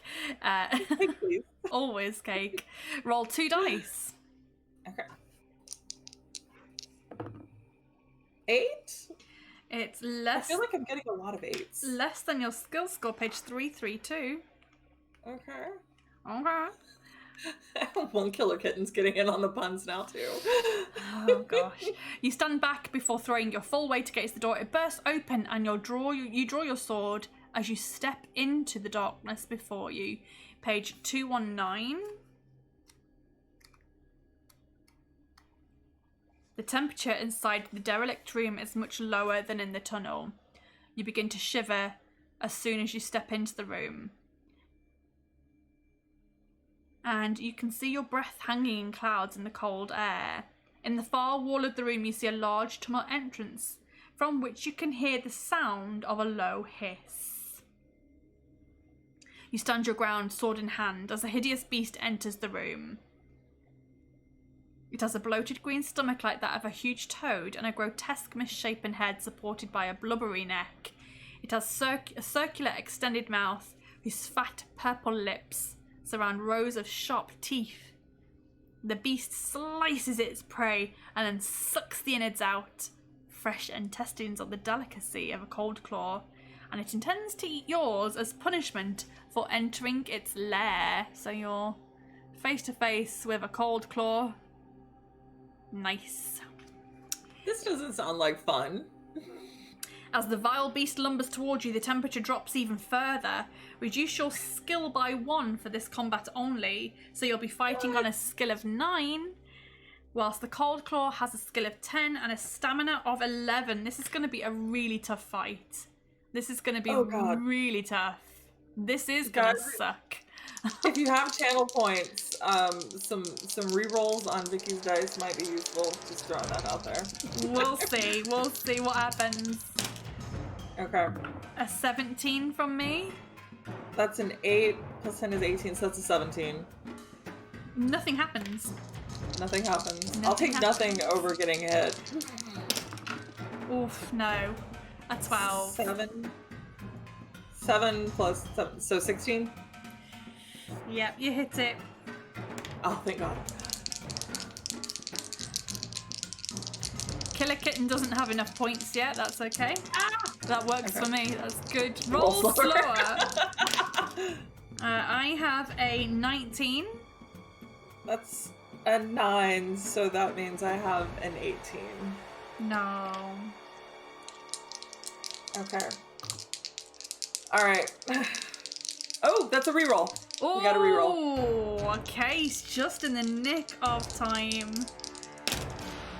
That is a 20, so actually that's worse. Shit. I'm still taking the damage.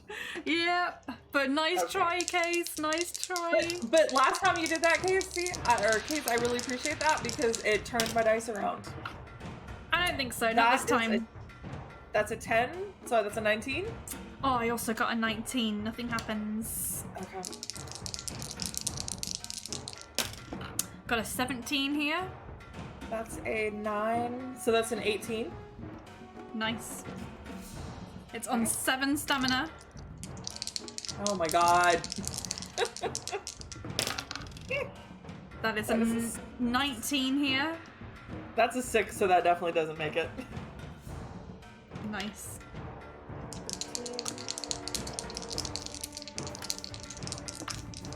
Oh, that's a 12. So that's 21. Just a second. My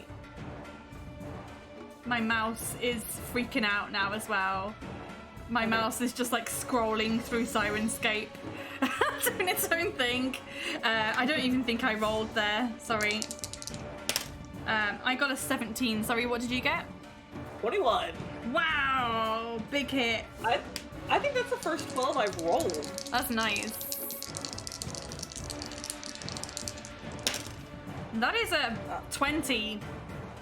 That did not make it. That's a 7, so I'm not even doing the math on that. It's on 5 stamina, so And still I'm a on ways 11 to stamina. go. Whoa. Uh-oh. An 18 from me. That is a 7, so nope, that's another hit. Uh-oh. Wait, no, hang on. That's a 16. I got a... What did I get? Sorry. What did I say? 17? Yeah, you got a 17, but I just re-rolled the Okay, dice. excellent. Okay. I got a 15, so you hit it. Yes! And you absolutely can re-roll your own dice because Kalina Lee was doing Only it. spent 20,000 of her own points, and I don't have nearly that many. She spent 20,000 points. She did. When she did Big it last cheats. week. No, it's not I cheating. had 4,000 If points. you have the points, you can do it. I got a 14 this time. That's a 6 plus 9, that's a 15, so that's a hit. It's on 1 stamina. You only need to hit it one more time. One more time. I got a 15. That's a 9, so that's an 18, so that It's does it. dead. Amazing. I'm going to call that 5207. That's a save point. Cold Claw. Okay. We are going to go to 252.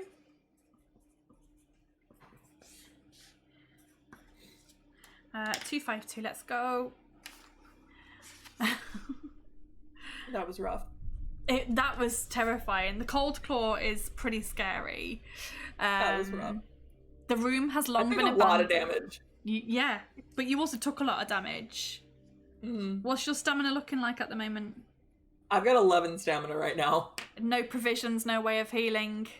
Nope. Oh dear. None of Okay. the above. The room has long been abandoned to the cold claw, whose cave opens into it. The few pieces of furniture that are left are broken and scattered about the room, and a thick layer of grey dust covers everything. In a pile of rubbish in a corner of the room, you find an old clay pot with a wax-sealed top. Do you want to break the pot, walk further into the cave, or leave the room and walk on up the tunnel? Let's break some shit. Break some shit. All right, 115. Let's break some shit. All right. Something rattles inside the pot, but when you throw it on the floor, it does not break open. It merely cracks, and some green gas starts to escape from it, and it fills the room. Do you want to stay where you are, in the smoke and the gas, run into the cave, or run back out into the tunnel? You know what? I just battled a cold claw. I'm not even concerned. I'm gonna stay in the room and see what happens. Okay, 173. The gas is non-toxic and it soon drifts harmlessly away. Maybe it's one of Gwyneth's candles. What are you on about? You on about Gwyneth Paltrow's? I was gonna say, is that Gwyneth Paltrow? Weird. She does all sorts of weird things. I don't even know. She's a strange lady. Yes. She's very strange. The gas is non-toxic and it soon drifts away harmlessly. You pick up the clay pot and you throw it against the wall. This time it shatters and something shiny falls out. You look down and see a gold ring, which you pick up and put into your pouch. You find nothing else of interest in the cold room, and you decide which way to head. Would you like to go further into the Cold Claw's cave, or return to the tunnel? Oh, let's check out this cave. I Check am out curious. the cave. Okay, 307. A precious. I have 2 preciouses now. 2 preciouses. The Cold Claw's cave is enormous. Bones litter the floor, and it's evident that the beast never went hungry. You look up and see a shaft of light shining through a hole in the ceiling high above, but there doesn't appear to be any way of climbing out of the hole. Perhaps the enemies of Fang were simply dropped into the cave to be taken care of by the Cold Claw. There are some rags and remnants of clothing on the floor, and a few old boots. You find a pair which are well made and seem to be about your size. Would you like to try them on, look for something else, or return to the tunnel? I would love to try those boots on. 233.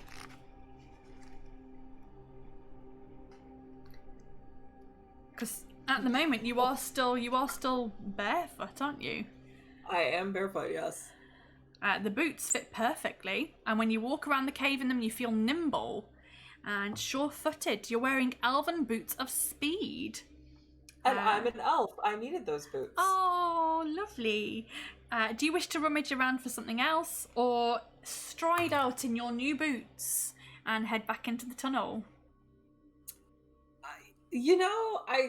I'm having good luck with rummaging. I feel like I'm gonna rummage again. You're gonna rummage again? So you've got boots, Yeah. You've got a ring. Okay. Yeah, You're gonna be like, again. I'm gonna rummage. Okay, 272. 272. DM Charlie has fed me a cookie. I appreciate it. Thank you. Yay, cookies. Nom, nom, nom, nom. In a dark recess in the cave, you find a large skull which has been painted gold. The eye sockets and nose holes have been sealed, as has the mouth. A section of the top of the skull has been cut off, replaced, and painted over. Do you wish to lift the top of the skull, or leave the cave and continue to walk along the tunnel? Well, we know what happened when I opened the box.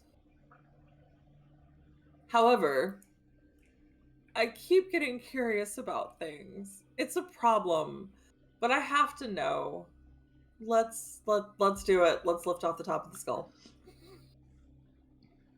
205. Yeah, it's clearly not a trap. No way. This one obviously isn't a trap. There's no possible way. There's already 1 trap in here. There can't be 2. I think your luck is about to run out. We'll see. You've got some boots. You've got a ring. I think this is just greedy now. It is greedy. You're not The wrong. instant you lift the top off the skull, you are thrown back by a blast of cold air. The air has a misty trail to it and begins to circle the cave at high speed. Suddenly, all the bones in the cave start to rattle. Some start to move across the floor and group together, and they begin to rise off the floor and take the rough shape of a skeleton. You watch transfixed as a small whirlwind shoots inside the eye sockets of the skull, and with horror you realise that you've unleashed the dead spirit of a bone devil. Are you wearing a bone medallion? I am wearing a bone medallion. Page 63, but otherwise you'd be fighting something that looks like this. Yeah. Let's see what happens. If you're wearing the medallion, let's see. Is that going to be good or bad? Page 63. Hopefully it's good. Or he might get really angry and say I don't deserve it. Yeah, right? That's my mother! It could be really bad. It could be terrible. You're fortunate to be wearing a talisman which protects you against the mental attacks of the Bone Devil. Yay! So you can add a luck point. I can add a luck point? Yep, otherwise you would be paralysed by fear. So Nice. It's lucky that you're wearing this, otherwise you would be paralysed by fear. You grip your sword tightly and you step forward to fight the Bone Devil. It has a skill of 10 and a stamina of 8. At least I'm not fighting at a handicap this time. Nope, you're all good. Let's roll. Alright. 17?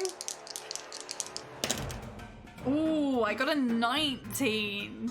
I'm gonna end up dying in actual combat. Yes, I'm getting boned right now. Totally boned. A 13 from me. She chose down.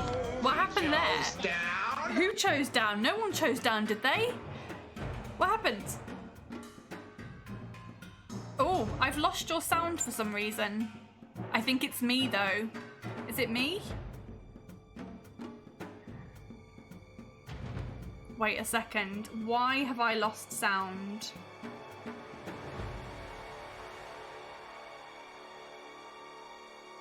Did everyone hear that? It just kind of... I can't hear either. No.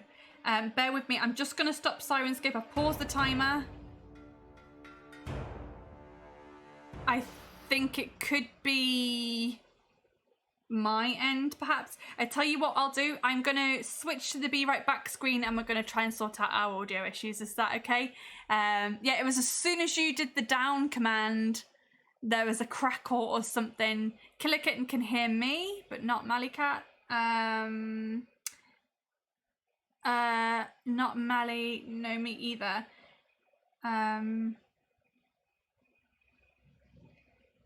Ooh. Okay, give me a second then. I'm going to switch to the BRB screen and I'm going to try and figure out our audio issue. So in the meantime, just watch my clips from last season and that'll give us just enough time to try and hopefully sort them out. So I'll see you guys in about 8 minutes. Check your inputs on your OBS, will do. All right, thank you guys. See you soon. If you decide to stay, you may have to face your fears. Wait a minute, let me get my tea. Ready. What's the worst that could happen? This whole campaign is trouble. I want to hear your Scottish accent. It's not Scottish! No, it's not! Let me see if I can get some lovely sound effects for your torture. 4.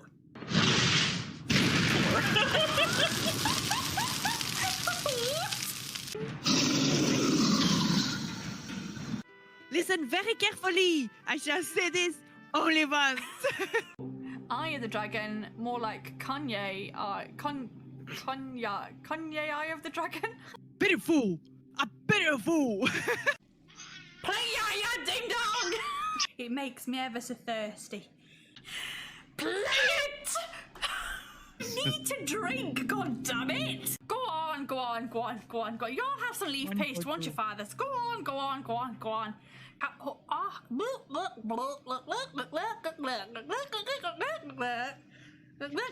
don't want to do this anymore. It made me feel like a little baby now. Right, anyway, that's a weird thing to say. No. It made me feel like a little baby. Oh, I knew this was going to happen. I should have had second breakfast. I was going to have second breakfast, but I didn't. You didn't have second breakfast? I didn't have second breakfast. No! I had a very small first breakfast and I'm starving, hungry. So please die soon. It's gonna be the shortest stream ever. Would you like my wear this helmet, see if it's cursed? My curiosity got me killed twice. Let's get killed again. Okay, please die. Are you dead? Your adventure. No! You're joking. Death. I love death. How was anyone meant to beat her? Oh,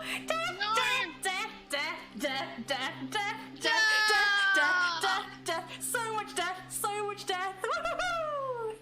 Professional killer at this point. Is that enough for you? The next creature I see, I'm just gonna lay there and take it. I thought they were family friendly. I guess not. Quick, pull out your duck.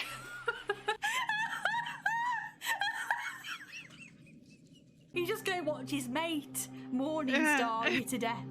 I'm just gonna let them kill me. We might eat you afterwards. How barbaric an option. Bloody hell. This got dark. Oh, that was ruthless. I feel like I've actually been squished. Yeah, no, my dick's got squished.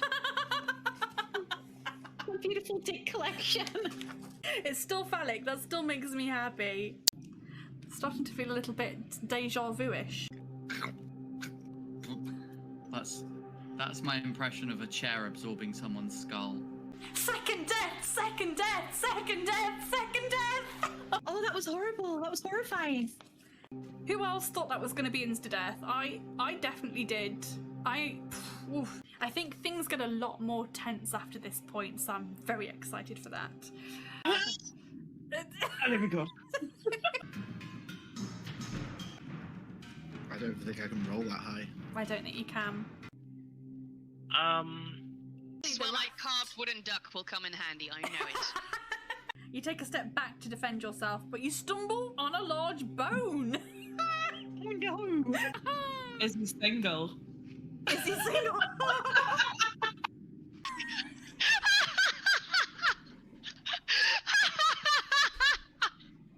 Olaf, is that you?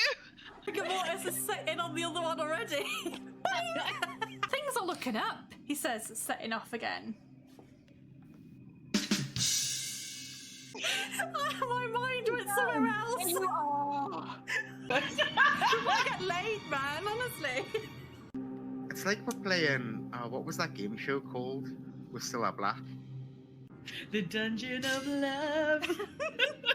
Blind date. Blind date. And now there's another door. Who could be behind here? I'm going to flutter my eyelids, going like... It's the Queen of Spades, and she looks slightly unusual in the fact that she has a very wide grin on her face. Oh my god, it's Zaina! Welcome, warriors, brave and bold. Do you seek the dragon made of gold? A big smile is there. Who doesn't want to see this kind of face with people going insane? You're so beautiful! Not one of these with it, it's it. Move along. Further up the passageway, you see another door in the right-hand wall. You listen at the door and you hear scratching sounds coming from the other side. It's my cat? Do you like a scratcher? Just asking, just throwing it out there. I am worried. Is she the one? Is she the one? Is she not the one? Am I going to have wasted this extra life by poking my head in to see her? Let's see if you get lucky. I'm looking for love. We're going to search every room. Go through the door. Do you want to open it with your sword? Yes! I don't want to stick my face right up to it and pop it open. Does she seem like a legitimate, like, well-turned out character? Can I put him open, right, with my dagger and consume his heart for 2 more stamina. It's always a catch. I wanted the goblin's hearts, but apparently that is off the menu. She needs a bit. I was going to say she seems a bit needy. You could drink the rest of your healing potion. That will bring you back to max. I mean, the thing is, are you looking for a love match with someone who constantly needs help? I'm just looking for love. I am looking for love. Maybe you're just horny. Trixie, what are you doing in the book?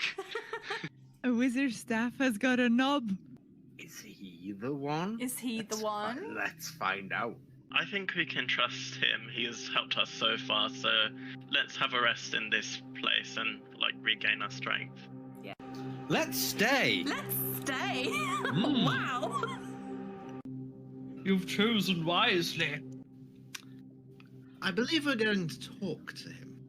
Talk to him. In the safety of the den. You relax. You slip into something more comfortable. No, it does not say that. You're lying. I'm so grateful that you've decided to stay, my friend. I'm sounds like the one. very lonely and very So much am I. in need So am I. of some conversation. So am I. I feel like I need some like sexy music, jazzy sax. Oh, sorry, love. Sorry, are you trying to attract my attention?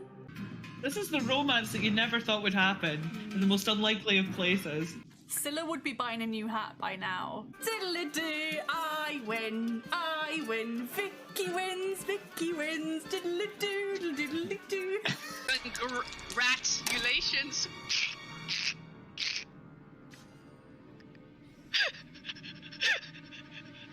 I regret nothing.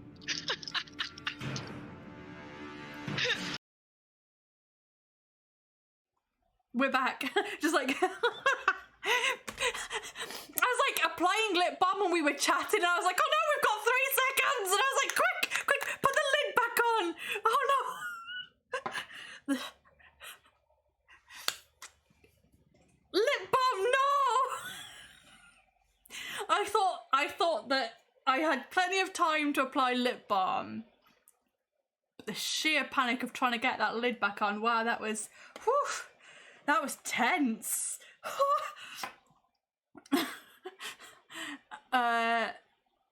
Really? Again? Oh no. Okay, hang on a second then. Oh yeah, because I now need to change the desktop audio output to be my tablet. Hopefully, everybody speak. Yeah. Now I can just start saying mean things There about we all the go. viewers and they can't hear me. Oh, there we shit, go. They can hear All me done. now. All done. Damn it. But no, it didn't explode. No, it's because so my audio output on my laptop has died, but I can hear audio through my tablet. So, yeah, tech issues. Wonderful. Right, we were battling a bone devil. If I remember correctly. So shall we jump straight back into battle? We should. I forget where we are, but I know that I have 9 stamina. I think that's where we've just basically just started, I think. Jimmy Gill, welcome in. Long time no see. How are you doing? Yes, I'm really good. We're having a lot of technical issues and audio issues, but we're still rolling. We're still going with it. So let's get back into battle. Let's start that timer. We are still in battle with a bone devil. Oh wow, my Sirenscape audio issues are ongoing, I think. That's a 21. I still can't hear my own music. Oh, I still hear it. I don't. You can hear it. I don't hear it. Yeah. Wow. Why can I not hear it? I don't know.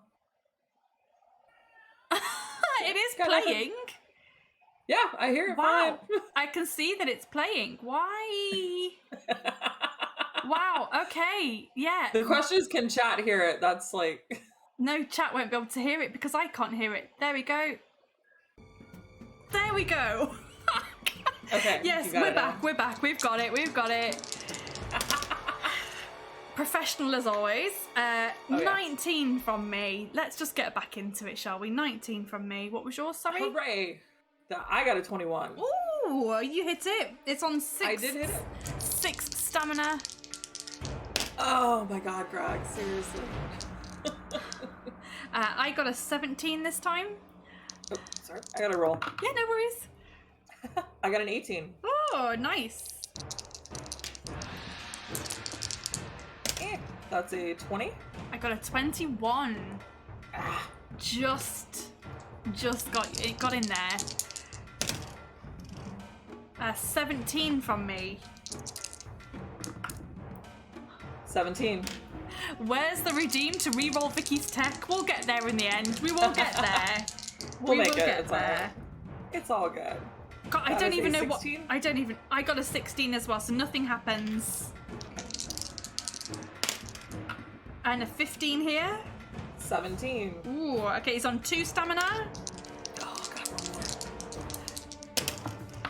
A 15 18? here. Ooh, yes, he's gone. He is gone. Okay, Yes! 10203. And we will head to page 326. And you have 2 rings now, right? I have 2 rings, yes. Yeah, lovely. If you win, page 326.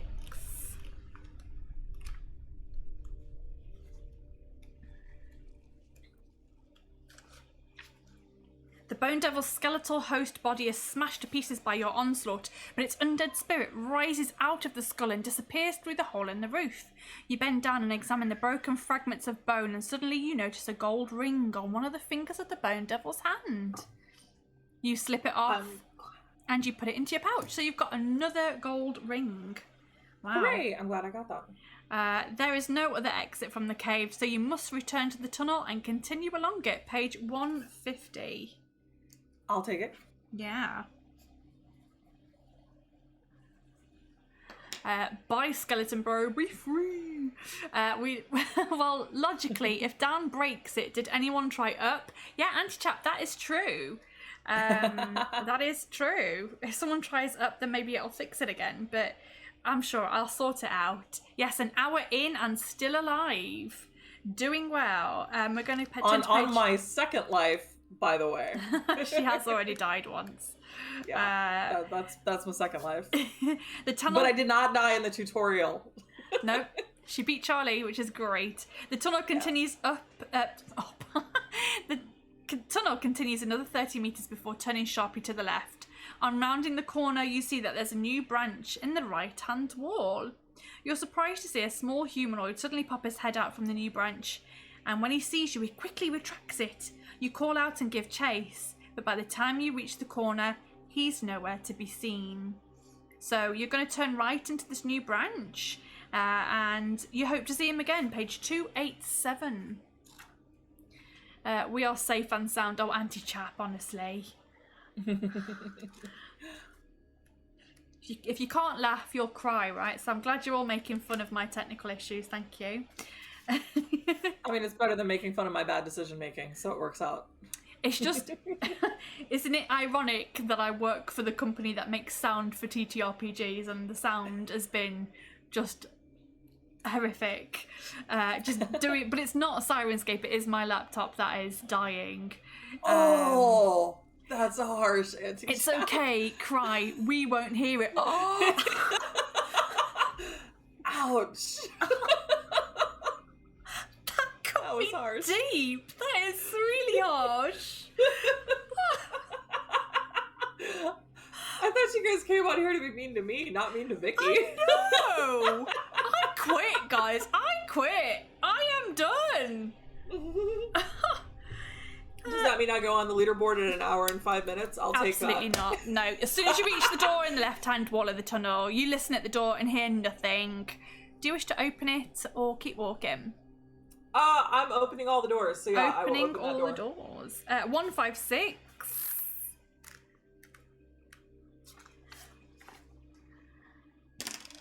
I take 4 emotional damage. 4 emotional damage I've taken. 1d6 of emotional damage. The door opens into a narrow, gloomy corridor, at the end of which you see a stone plinth with a large glass dome resting on top of it. 4 black candles are burning on each of the corners of the plinth, illuminating the dome with an eerie glow. As you approach, you see that there's a tiny man trapped inside the dome, jumping up and down, trying to attract your attention. The man is no more than 1/2 meter tall and is wearing tight-fitting black hose. You notice that his ears are pointy and that he has a wispy grey beard. He gestures to you to lift the glass lid. Do you want to do as he bids you or walk back down the tunnel? This is the guy. He wants you to lift the lid. Do you let this little guy out or not? You know what? I am an elf, and I also have pointy ears, and I am gonna let him out. Okay, you're gonna let him out. Page 199. Yep. That's my entire logic process there. Anti-Chap says, we're just charging up her rage, so she'll take it out on Mally. Yeah. As soon as you lift the dome, the candles are extinguished and the corridor is plunged into darkness. You hear laughter echoing down the corridor before your head starts to spin and you lose consciousness. Shit. You've been tricked by a black imp who has now run off with all of the contents of the pouch on your belt. What? Yep, so no red dust and no rings. Goodbye.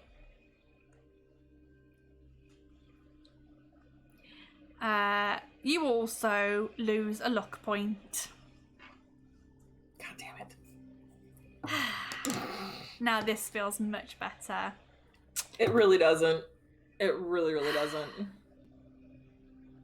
When you finally come around, the imp is nowhere to be seen, and you return to the tunnel and carry on. Page 222.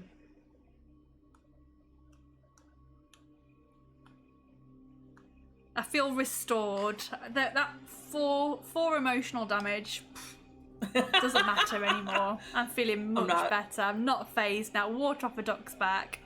I'm not. I got mugged in this dungeon. I'm not gonna beat this game, guys. Just so we're all aware. You definitely can't beat it now. Mm-hmm. No, definitely not. Unless you go I officially right can't back. beat it. Unless you go all the way back to. If you get a bonus life and go all the way back to the start, or at least back to the Strider, that's the only way to beat it now. Yeah, I got mugged in a dungeon. Further along to the tunnel. I mean, if someone wants to give me a bonus life, okay.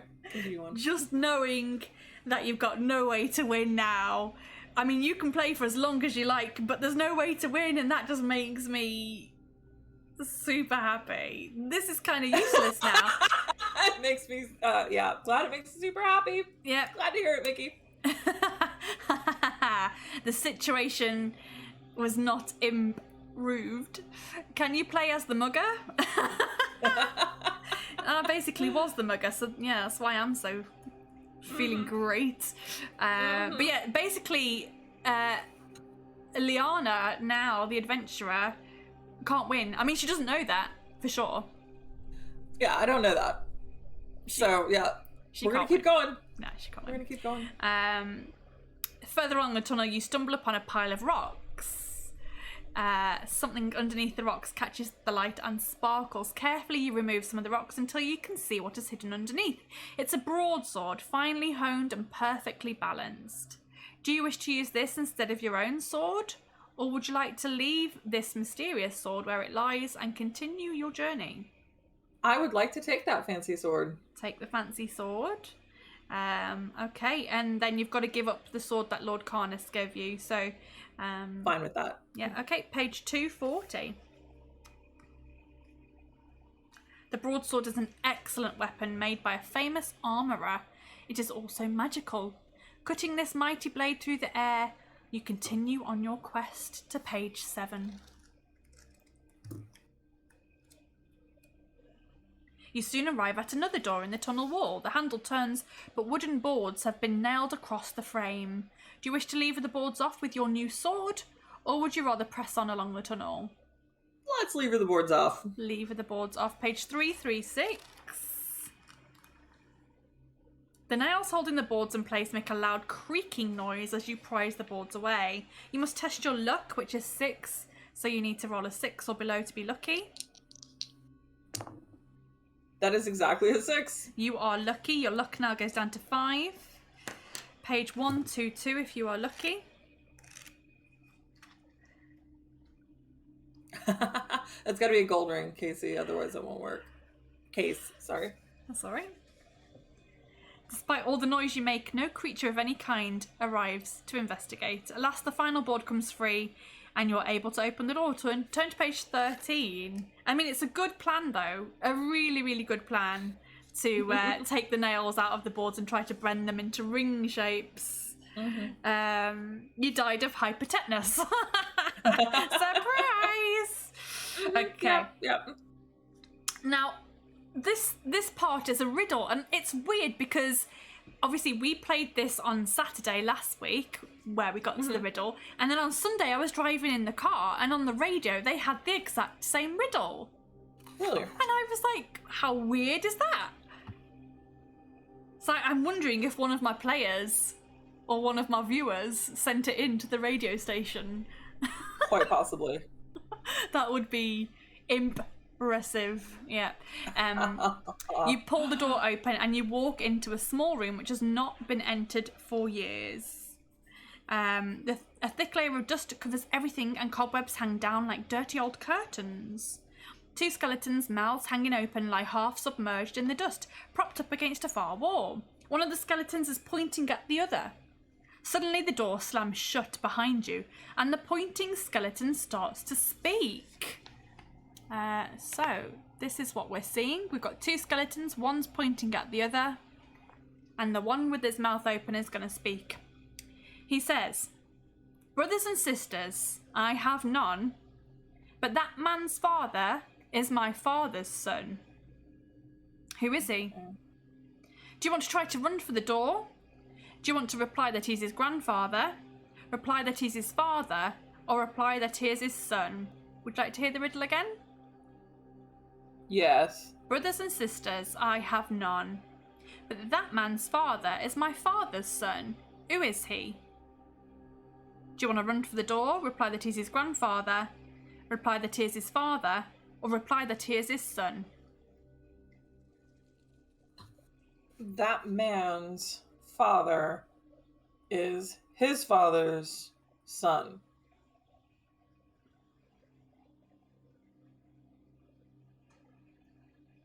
Okay, one more time, sorry. Yep, brothers and sisters, I have none, but that man's father is my father's son. Who is he?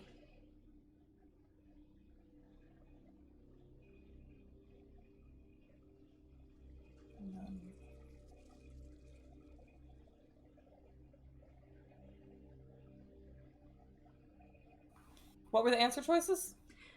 Reply that he is his grandfather, reply that he is his father, or reply that he is his son.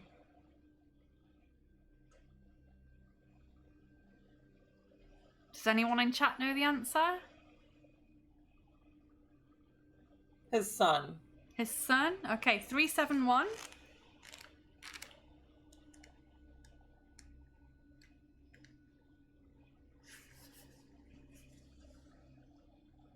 You are our wise challenger, the voice from the skeleton states without emotion. Your reward for passing this part of the test is in the drawer of the table. The skeleton's mouth remains open, but no more sound issues from it. You look around the dark room and soon find a small table with a drawer. Carefully you slide it open, and you find a small iron key inside. You can put it in your pouch, and then leave the room and continue along the tunnel to page 45. Oh, look, something to put in my pouch. Awesome. Oh. It's not long before you arrive at yet another door. So it's 11515, 11515, page 45.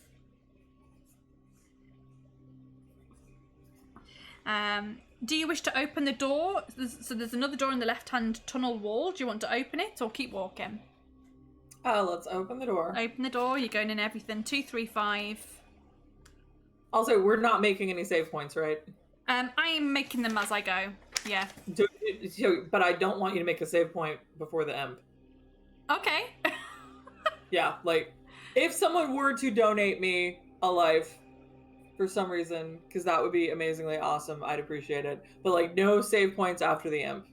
Okay. And I'm guessing, to be honest, you would want to go all the way back to get your items anyway. Exactly, because I can't win without him, so there's no point in making there's no a save. point. No, okay. We were on 2, 3, 5. The door opens into an empty room. You enter the room cautiously, and as you do so, the door swings slowly shut behind you. You search the room for a secret passageway, but find no sign of one. To your surprise, the door is not locked, and you are able to walk out of the tunnel. However, you do not realise that you've been teleported, and you're now in a different tunnel from the one you were previously walking along. But you're unaware of your teleportation. This sound does not alert you to your teleportation in no way possible. And you just like, oh, twinkly noise. All right, I'll take it. And you walk on down the tunnel, turning to page 378. Okay. Sure. You're in a different tunnel. You follow the tunnel around a right-hand bend until it ends at a wooden door. You have no choice but to open it, and you're surprised by what you see inside. Page 3. You see this guy.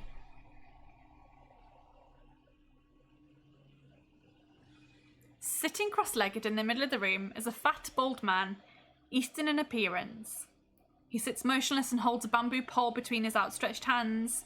Half a dozen coloured wooden blocks are hovering in a circle in midair above him.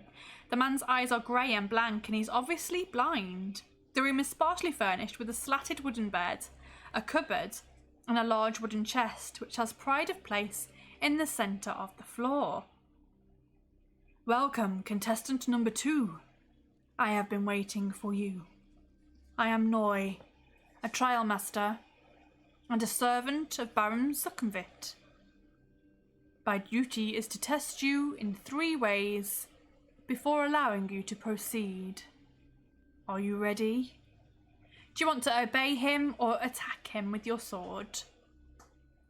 You know what? I know that I can't win, and I just think it'll be funny. I'm gonna attack him with my sword. Yeah, 200. No one's attacked him before, but you've Let's literally do something stupid. You've got nothing to lose. The tagline for my stream, by the way, is making bad decisions amusing, so let's do it. Let's do it. Let's always choose violence. As soon as you lift... Oh no, the trial master senses your aggression and uses his magic to bombard you with the wooden blocks, which hurtle through the air toward you at high speed. All 6 blocks find their target and smash into your body as you try to fend them off with your hands. Roll 1 die. That's a 3. Deduct that from your stamina score. Ouch. If you survive being battered by the blocks, you can decide to call out to Noi and tell him that you will obey him. The wooden blocks immediately fly away and hover again in a circle around the trial master. Turn to page 369.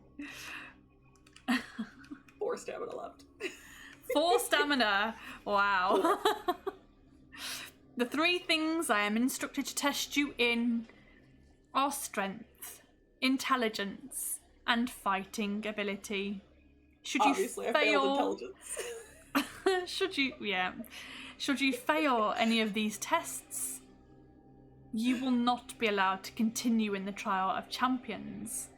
We insist on a worthy winner. Now you may suck at boxing, says Anti-Chat. But your first test will be a tug of war against a caveman. A door behind the trial master opens and a huge man with long hair, dressed in ragged furs, strides into the room. The trial master taps the floor in front of him with his pole, and the floor drops away to reveal a dark pit. He then orders the caveman to fetch a thick rope from the cupboard, and he gives one end to you and tells you to take the strain with the rope pulled taut over the pit. He counts to 3 and then shouts, "Heave!" The caveman's strength is incredible, and you grit your teeth as you pull as hard as you can. The caveman has a skill of 7. You must resolve this tug of war as if you were in battle, but don't reduce any stamina. So my skill is 7, yours is 10, so we're just going to roll and see who wins. It says you have to be the first to win 4 rounds. 17. Oh no, a 10. So you have won the first one. Okay. 20. An 11. So you've won the second one. Now I roll really well, now that I don't care. I am rolling shit. 18. Sorry. 11 from me, so you... I don't want to win! You want to be pulled headlong into the pit. 16. At 12. So you have won the first of 4 attack rounds, 3, 5, 2. You're like, no, just kill me. Just kill me. I want to die. Of course I won. Your strength is greater than that of the caveman. With a mighty heave, you pull him forward and watch him fall headlong into the pit. Unconcerned by the loss of his servant, the trial master speaks again. I will now ask you a question. Think carefully before answering. He points at the wooden chest in the middle of the room and says, inside this chest, there are 6 more chests. Each of those contains 3 smaller chests. How many chests are there altogether?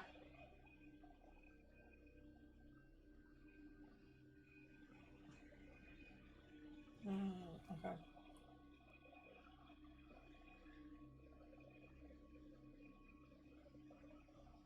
Hang on.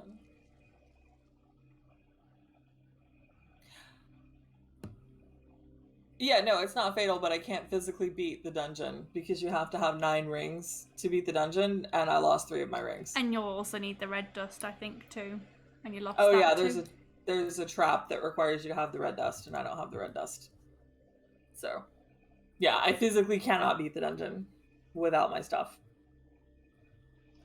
Kind of annoying. Maybe she could encounter them later. Maybe. Maybe someone else kills the imp and you come across its dead body. No. Who knows? Yeah. No. I don't think she's ever getting them back. I'm not getting them back. Okay. Is it 19? Let's have a little look, shall we? Number 19. Probably not. Nope. Okay. Try again. If you are wrong or you don't know the answer, you can turn to page 72. You were wrong, so let's see what happens. Let's go with wrong. Let's go with wrong. Yeah. The trial master remains silent for a moment and then says slowly, you have failed the test. You'll now become my servant and replace the caveman in future tug-of-war contests. You know that it is impossible for you to overcome the power of the trial master's magic. You resign yourself to a life of servitude, but perhaps one day you will have your revenge against Lord Carnus. So again, you've not died, you've just been enslaved forever. And that is the end of your adventure. I keep getting enslaved. You've been enslaved. Enslaved again. Enslaved Bummer. again. I mean, come on, I want some blood, goddammit. I tried to give you blood, and yeah, I kept winning, unfortunately. Unless somebody wants to give me a life, and we can try this again. It's fine. It's fine. If we did that, we would go all the way back to 39 minutes, where you defeated the Strider. Was it all the way back to the Strider, or was that the last save before the imp? No, we can go back to the witch, but that wouldn't give you the... Where did you get the first ring from? Would it be the witch? Would it be the witch? The cold... Oh, it would be the cold claw, because that's the second ring, isn't it? So you would go back. Yeah. You would go back to the cold claw. So actually, that would be 52 minutes and 7 seconds. So that's where you get. That's not too bad. Mm-hmm. No, that's not too bad. So that is where we will go from if we get. If somebody wants to donate, you don't have to donate. If you have not been entertained, if you're sick of us both, that is absolutely fine and totally understandable. It's totally okay. Vicky isn't happy with that end. No, I'm not. If someone ends up in a box or enslaved or not dead, then I got boxed and I got enslaved. Like there was no blood. There was there was no blood, and I don't even think there was blood last week because I can't remember how Colleen died in the first instance. It was something with the siren. It was, yes. It was in She the got siren room. lured in by the siren who stabbed her. There was some blood there, yeah. Yeah. There was a little bit of blood there. Send dono link.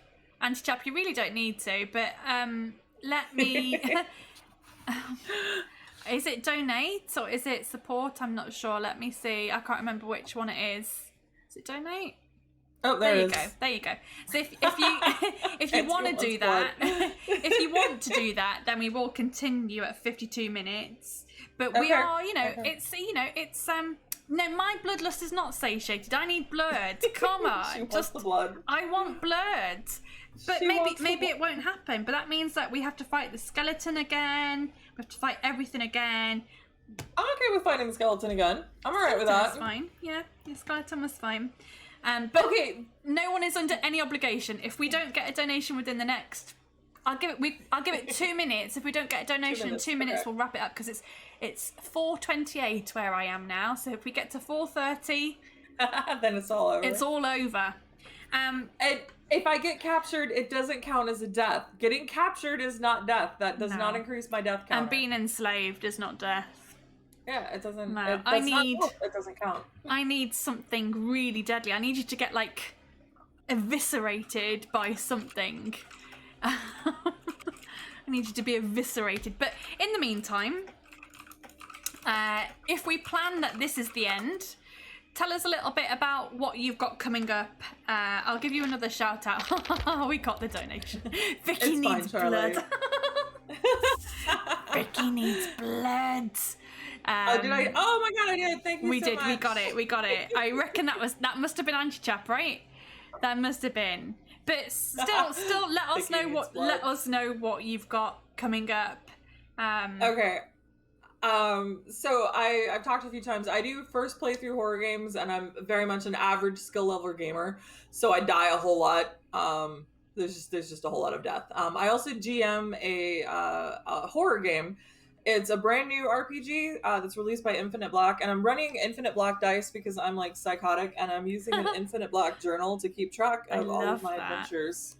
So yeah, like I'm a huge Infinite Black fanatic. So the Vast Grim game that I'm running, I was just in a charity stream for Play Nerd Allies. We were raising money for the Foundation for Inclusivity in Gaming. Nice. And the guys that I played with were just amazing. Like there were these incredible performers. We created a goddess Honda Civic.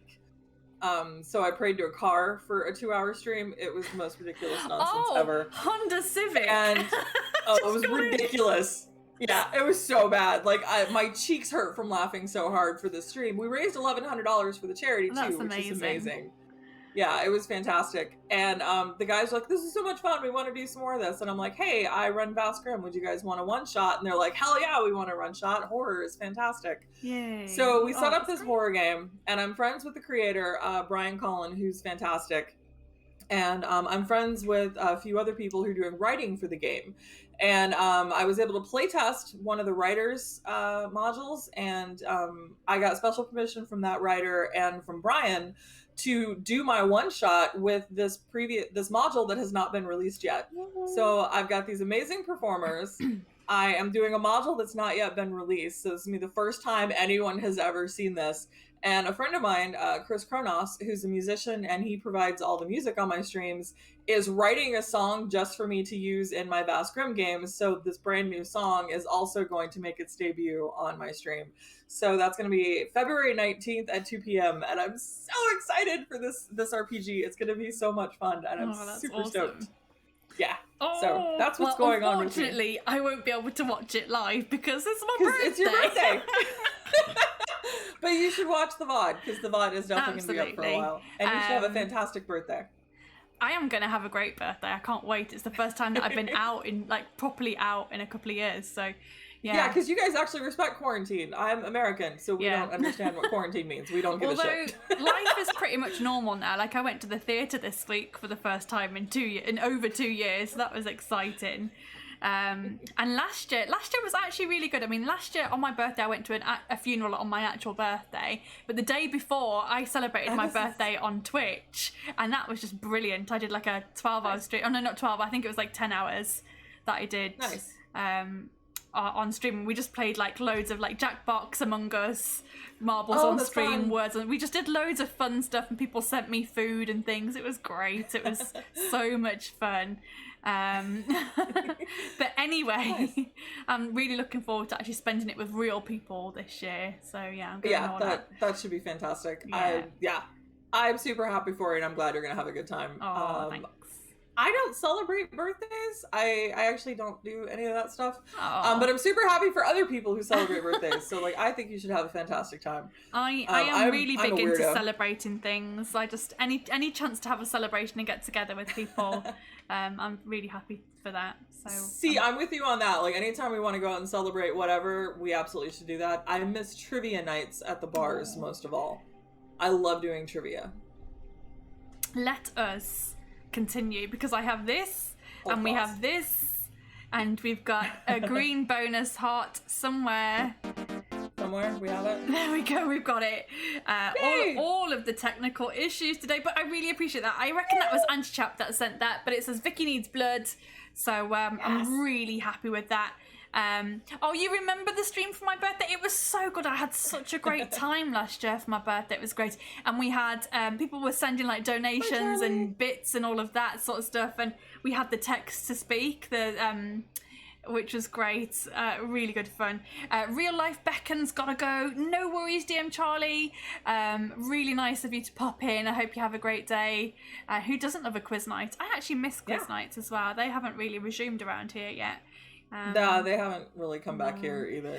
No. But yeah, anyway, let's get back to it. So we are going back to page 252, sorry.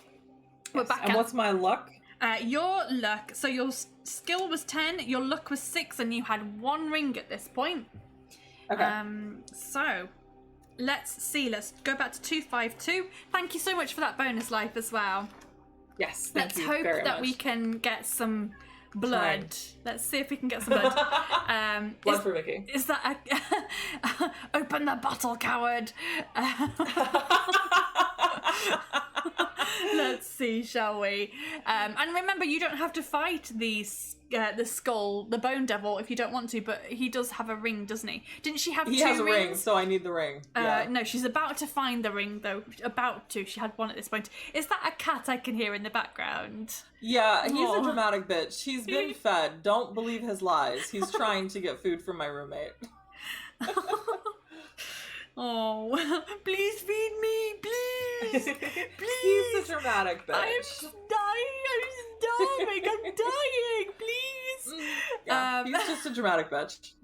He's so neglected. Yes, no one's ever fed him. No one's ever petted him. He's never been cuddled. Oh. Yeah, it's bad. Oh man, terribly emaciated kitty. Oh bless. Okay, let's get on with this. We're being sidetracked by cats. You guys know how much I really like. You guys who are new probably don't know this, but I really, really want to get a cat. So I've been like obsessed with cats for the last few years. But I can't have one because I'm in rented accommodation. So, you know. Right, let's get back to this, shall we? So the room has been long abandoned to the Cold Claw, whose cave opens into it.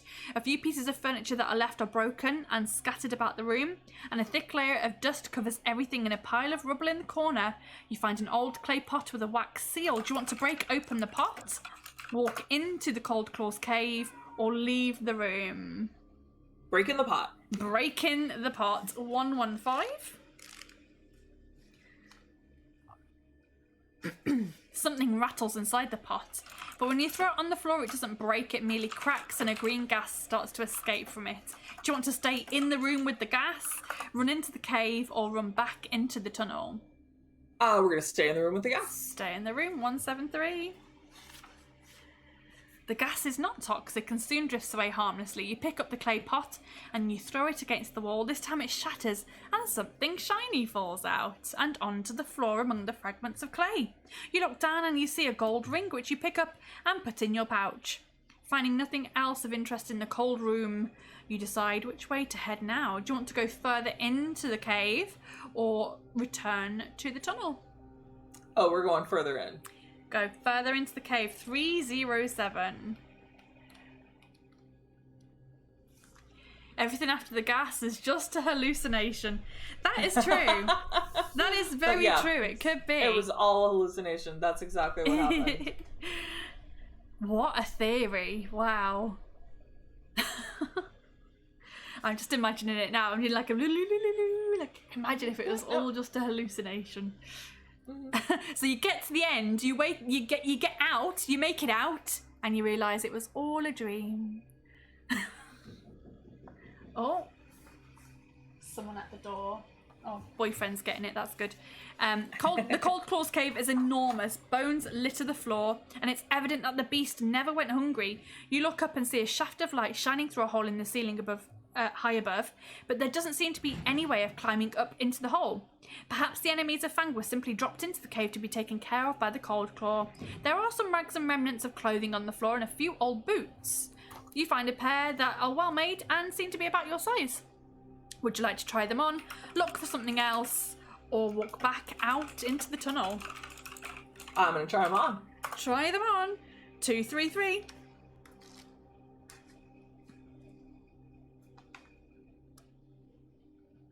The boots fit perfectly, and when you walk around the cave, you feel nimble and sure-footed. They are elven boots of speed. Do you want to keep on rummaging or walk back out into the tunnel? Oh, we're going to keep rummaging. Keep rummaging. Okay, 272.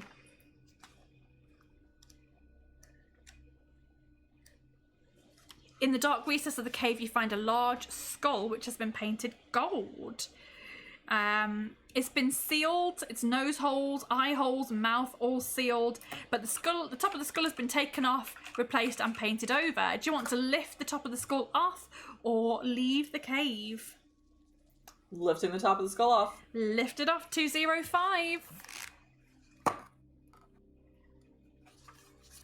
The instant you lift the top off the skull, you are thrown back by a blast of cold air. The air has a misty trail to it and begins to circle the cave at high speed. Suddenly, all the bones in the cave start to rattle. Some start to begin to move across the floor and group together. They begin to rise off the floor and they take the rough shape of a skeleton. You watch transfixed as a small whirlwind shoots inside the eye sockets of the skull. And with horror, you realise that you've released the undead spirit of a bone devil. Are you wearing a medallion? I am wearing a medallion. Page 63. You're fortunate to be wearing the talisman, which protects you against the mental attack of the bone devil, which would paralyse its opponents with fear. Add a luck point. So again, you go back up to 7. And now, gripping your sword tightly, you must step forward and fight your adversary, the bone devil. It has a skill of 10 and a stamina of 8. Let's get into battle. Okay, let's do this Let's do this again. With more stamina this time. I have a 16. I have a 17. Okay. I have a 17. I also have a 17. Nothing happens. Another 17. I have a 21. I have a 17 again. Okay. It's on 4 stamina. 16? 14. Yes. You only need to hit it one more time and then it's gone. 15? A 20. Ah. And a 13. Oh, I got this. 14. Oh, that was close. That was close. But you've done it 57-26. 57-26, just in case, you know, just in case. 3, 2, 6.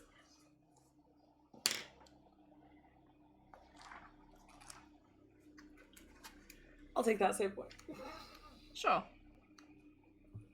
The Bone Devil's skeletal host body is smashed to pieces by your onslaught, but its undead spirit rises out of the skull and disappears through the hole in the roof. You bend down and examine the broken fragments of bone and suddenly notice a gold ring on one of its fingers. You slip it off the cold bone and you drop it into your pouch. There's no other exit from the cave, so you return to the tunnel and continue along it. Page 150. There we go. Better. Come on now.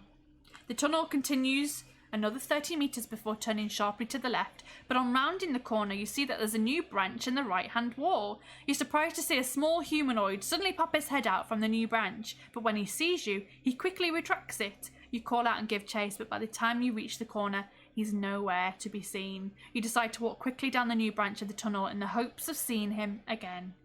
287. Imp alert. It is an imp alert. You soon reach a door in the left-hand wall of the tunnel. You listen but hear nothing. Do you want to go in or keep walking? I'm going to keep walking. I think this is the imp, isn't it? It is the imp. We're going to go to 222 instead. I have passed my first door. Wow. I get a bad feeling it's a bad door. Bad deja vu going on with that door. I don't want to go anywhere near it. That's just imp-alite. Imp-alite. You are smashing these. Honestly, these are great. God. Greg is, yeah, he's fun in the stream. Further along the tunnel, you stumble upon a pile of rocks. Something underneath the rocks catches light and sparkles. Carefully, you remove some of the rocks and you see that hidden underneath is a broadsword, finely honed and perfectly balanced. Do you wish to take this finely crafted sword instead of the one given to you by Lorcanus, or do you want to leave the mysterious sword where it lies and continue your walk? Oh, I'll be taking that sword. Excellent. 240. You can speed on through now. Just speed, speed, speed. The broadsword is an excellent weapon made by a famous armourer, and it's also magical. Cutting the mighty blade through the air, you continue your quest to page 7. All the way back to page 7. All the way back to page 7. You soon arrive at another door in the tunnel wall. The handle turns, but wooden boards have been nailed across the door frame. Do you wish to lever the boards off with your new sword, or press on along the tunnel? Let's lever those off. 336.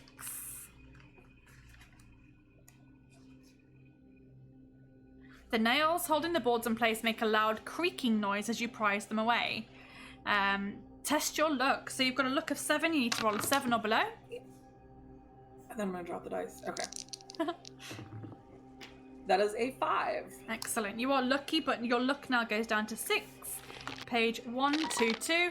Oh my goodness. We've got a raid from Phoenix Iwaki. Let me just turn to this page and then we're going to do all of the shout outs and all of the welcomes and all of that. Page 122. Just remind me that's 122. I'm just going to make a note. 122. We're going to pause it there. Pause. Welcome in, everybody. Phoenix. I was ready to raid you. I was like, I'm just going to keep an eye on your stream and make sure that I can raid you afterwards. But you have finished already. It's quite we've been going quite a long time. How was your stream? I hope that it went really, really well. Welcome everybody. I'm Vicky. We're playing Fighting Fantasy. This is my modified version of Trial of Champions. We have a new guest on every week. Phoenix Iwaki was actually the first guest of this season. So go back and watch that. It's on YouTube, but you can probably still catch the VOD on my channel as well. But we have a new guest every week, and this week is first-time guest Malikissa. This is her bonus life. She's already died twice. Well, not really died.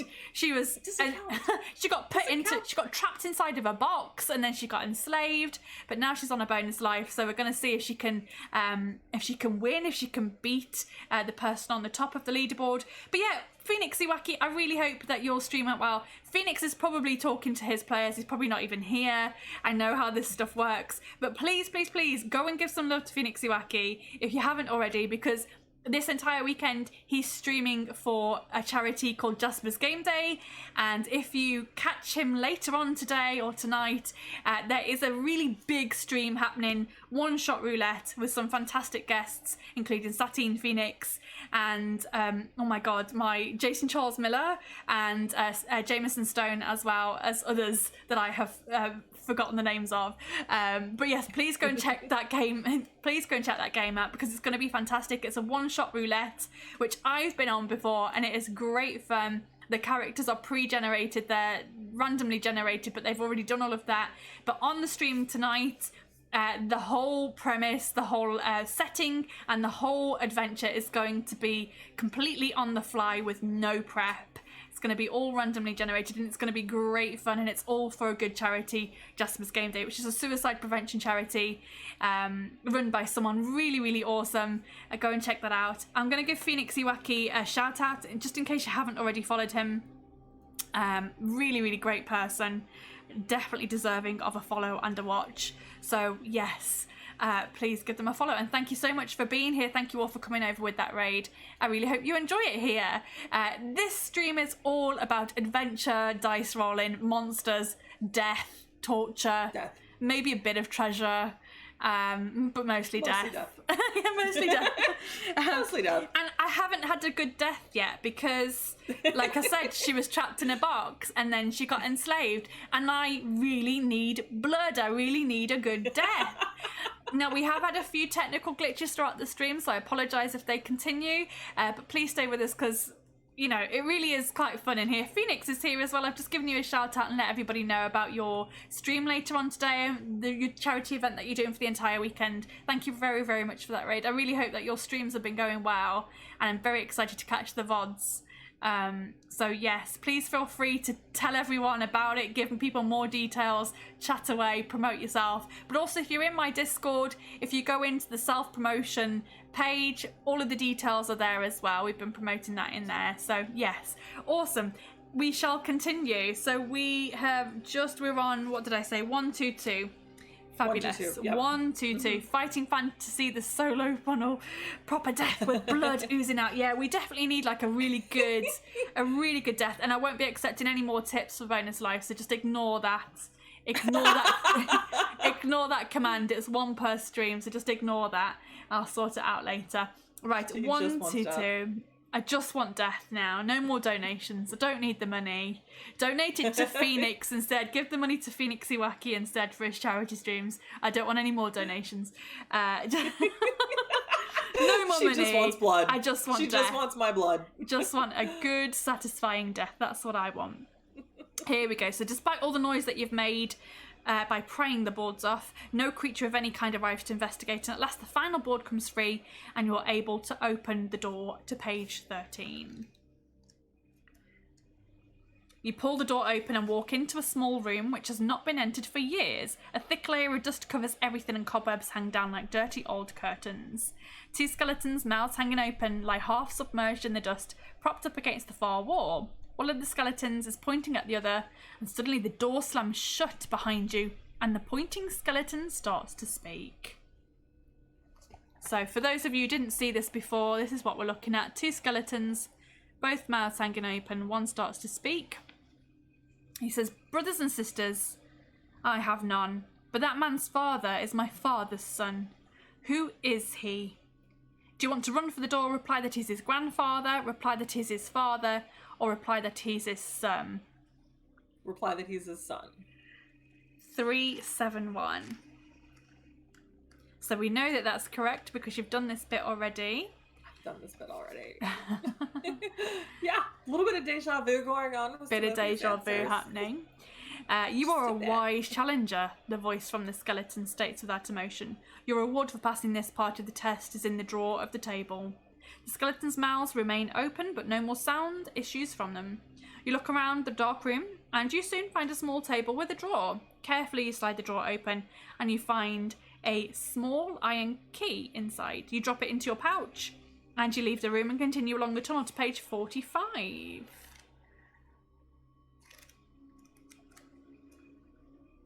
It's not long before you arrive at yet another door in the left-hand wall of the tunnel. Do you wish to open the door or keep walking? Let's open that door. Open the door. 235. Let's do the thing. Phoenix Iwaki says, this seems familiar. We actually had our first victory last week, so we're going to see if Malikissa can knock that person off the top of the leaderboard. That'd be nice. Probably not. Not with the way things have been going. Phoenix, can you remind everybody what time your next stream starts? Your one-shot roulette. Remind everybody what time that starts. Feel free to promote it. You've been working really hard on it. The door opens into an empty room. You enter the room cautiously, and as you do so, the door swings slowly shut behind you. You search the room for a secret passageway, but you find no sign of one. To your surprise, the door is not locked and you're able to walk out into the tunnel. However, you do not know that you've been teleported, and you're walking into a different tunnel from the one you were walking along previously. Unaware of your teleportation, you walk on down the tunnel to page 378.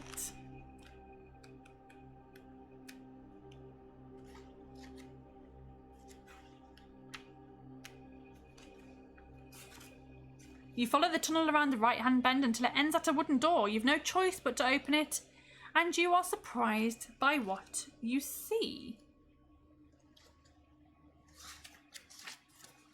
For those of you who didn't see this before, we've already done this bit before, but she's walking in to meet this guy. Sitting cross-legged in the middle of the room is a fat, bald man. He sits motionless and holds a bamboo pole between his outstretched hands. Half a dozen coloured wooden blocks are hovering in a circle in mid-air above him.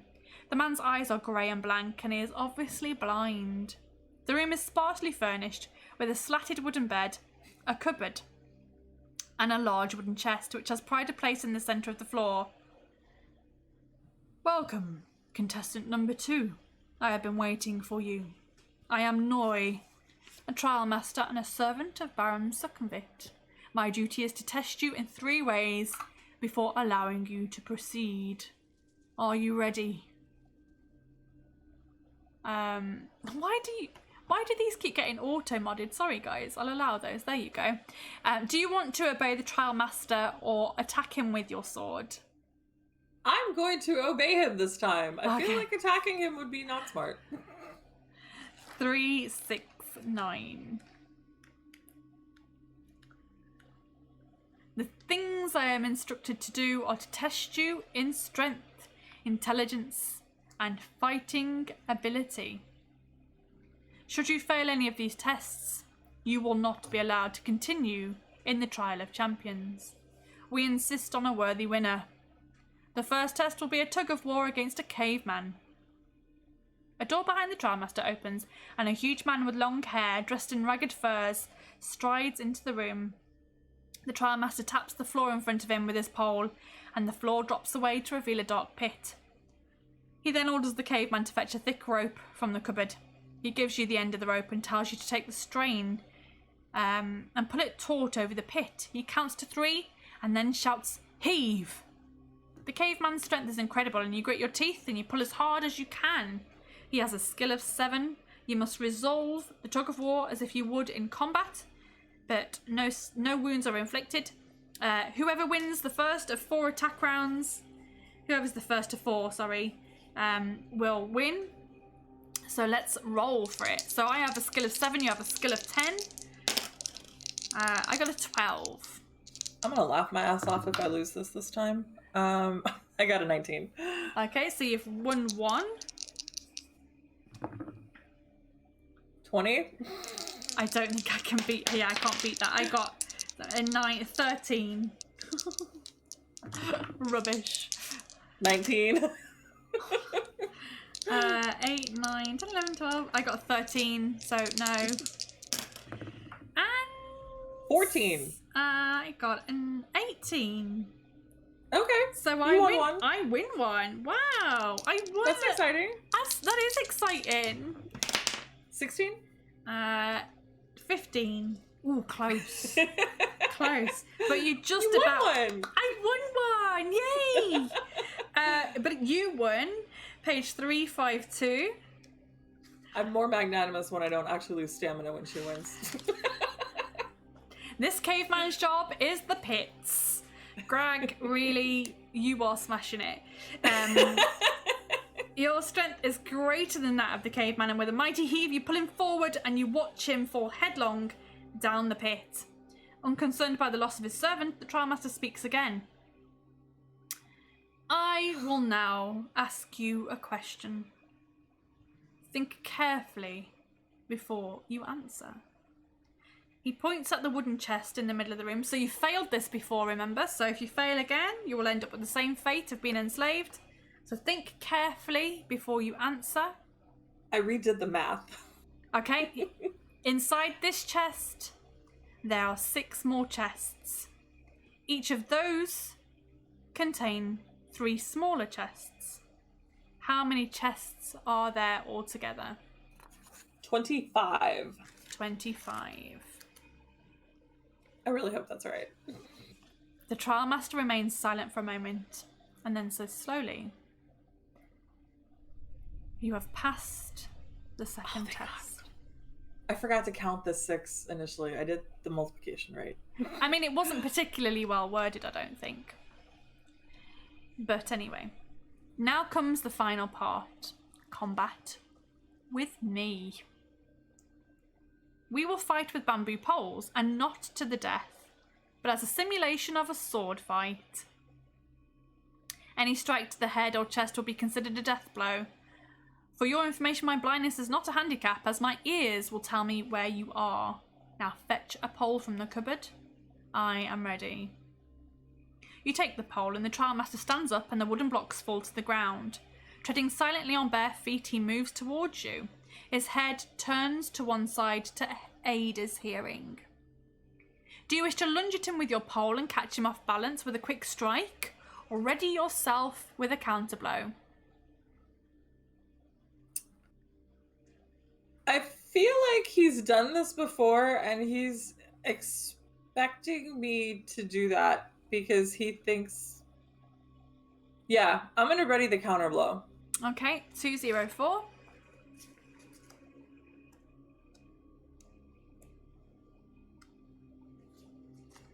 The agile old man strides nimbly towards you with the bamboo pole held to one side. You can't tell whether he's going to bring the pole down over his head and strike at your head, or side sweep you in the ribs. Do you wish to anticipate a strike to the head or a strike to the ribs? I'm going to anticipate ribs. Okay. It's gonna suck if I die here, by the way. It's gonna be really fucking annoying. Okay, page 32. You anticipate the trial master's move. He brings the pole around in a sweeping arc towards your side, but you block it with ease. His pole strikes your own with a loud crack. Do you wish to take initiative and strike back quickly, or defend yourself again? Initiative. Let's strike back fast. 239. You thrust your right arm forwards in an attempt to strike the trial master's neck. He tries to counter your blow by bringing his pole up quickly across his body. His skill score is 8. Roll 2 dice, and let's see if it's greater or less than his skill score. 19? Okay, so it's greater than his skill score. To turn to page 298. This is really tense now. Your quick thrusting counter catches the trial master unawares, and your bamboo pole thumps against his neck, and you let out a victory cry. You have triumphed against the odds over the skillful trial master. Turn to page 362. So you've beat the trial master. The trial master stands back, panting heavily. Once he has caught his breath again, he says, "You have passed the 3rd test.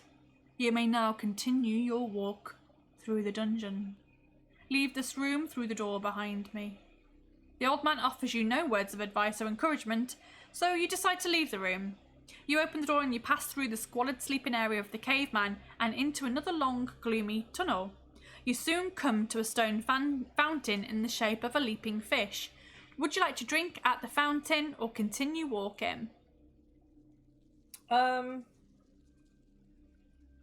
Does water restore stamina? I don't know. I'm just the narrator. I have no idea what this does.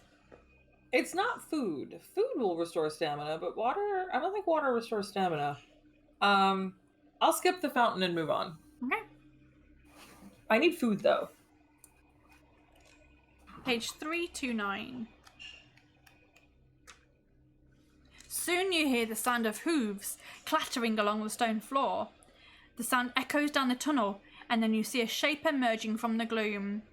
Sat astride a white skeletal horse is an armoured skeleton with a crown on its skull. Seeing you, the skeleton king kicks its undead horse into a gallop and holds its sword aloft. You must fight the mounted undead, but edged weapons like swords do little to harm him, and on a successful hit he will only lose 1 stamina. He has a skill of 9 and a stamina of 7. Shite. Yep. Oh, okay. Let's get into battle. Let's do the thing. 22. A 14 from me. He's down to 6 stamina, so he only takes one stamina hit. I don't care. I rolled double 6s and that made me happy. I only rolled a 12. 19? Yeah.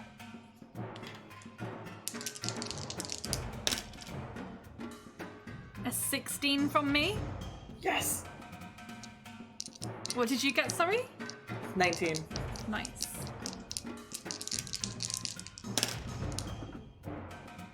$17. I got an 18, so he will hit you. Ah. You'll take 2 damage.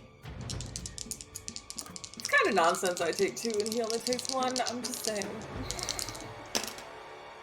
20? A 16 from me. He's on 3 health. 17? A 14 from me. He's on 2 health. I'm liking your rolls. A 13. 13 here. He's on 1 health. And a 16. An 18 here. I am going to redeem my last reroll. Oh, are you sure? Yeah, screw it. I'm doing it. Okay. That is a 9, 16. Okay, we pushed. I got Nothing happens yet. Fine. A 16 here. 19. He's dead. Okay. If you win, turn to page 209. And now I have 708 channel points. Oh. It's all of my channel points. You open the horse's saddlebag and you find a mirror and a wooden whistle. You put them into your pouch and you continue along the tunnel. So you've now got a mirror and a wooden whistle. I don't know what those do. But I have them, and that's important. You have them. Because I say so. You continue along the tunnel, which soon ends at a T-junction. I'm guessing that you want to go right. I am going to go right, yep. Yeah, Greg says, congratulations, you've beaten an old man. An old blind man. And a dead horse. I did beat a dead horse. 351 to go right. After 20 meters or so, you come to an iron gate in the floor. Oh, sorry, an iron grate in the floor. Do you wish to? I get to go down. I don't think it's that big. It's just like, you know, like a little shower drain. It's just a small thing. Okay. It's just a little iron grate, like a little drain in the floor. Mm-hmm. Do you wish to lift it, or would you rather keep on walking? I think that still counts in the realm of like my desire to go down. I want to lift it and see what happens. You want to rummage in the hole? There could be some good stuff in there. Rummaging. Rummaging. Yeah, definitely rummaging. 74. Let's see what this rummage gets you. Probably tetanus. I mean... It gets you this. That's what's gonna get you. You begin to lift the grate. It suddenly flies up in the air, pushed from below by a powerful and hideous creature. A grotesque head appears on the long segmented body. It has no eyes but a large suckered mouth surrounded by sharp hooks, and it strongly resembles a giant tapeworm.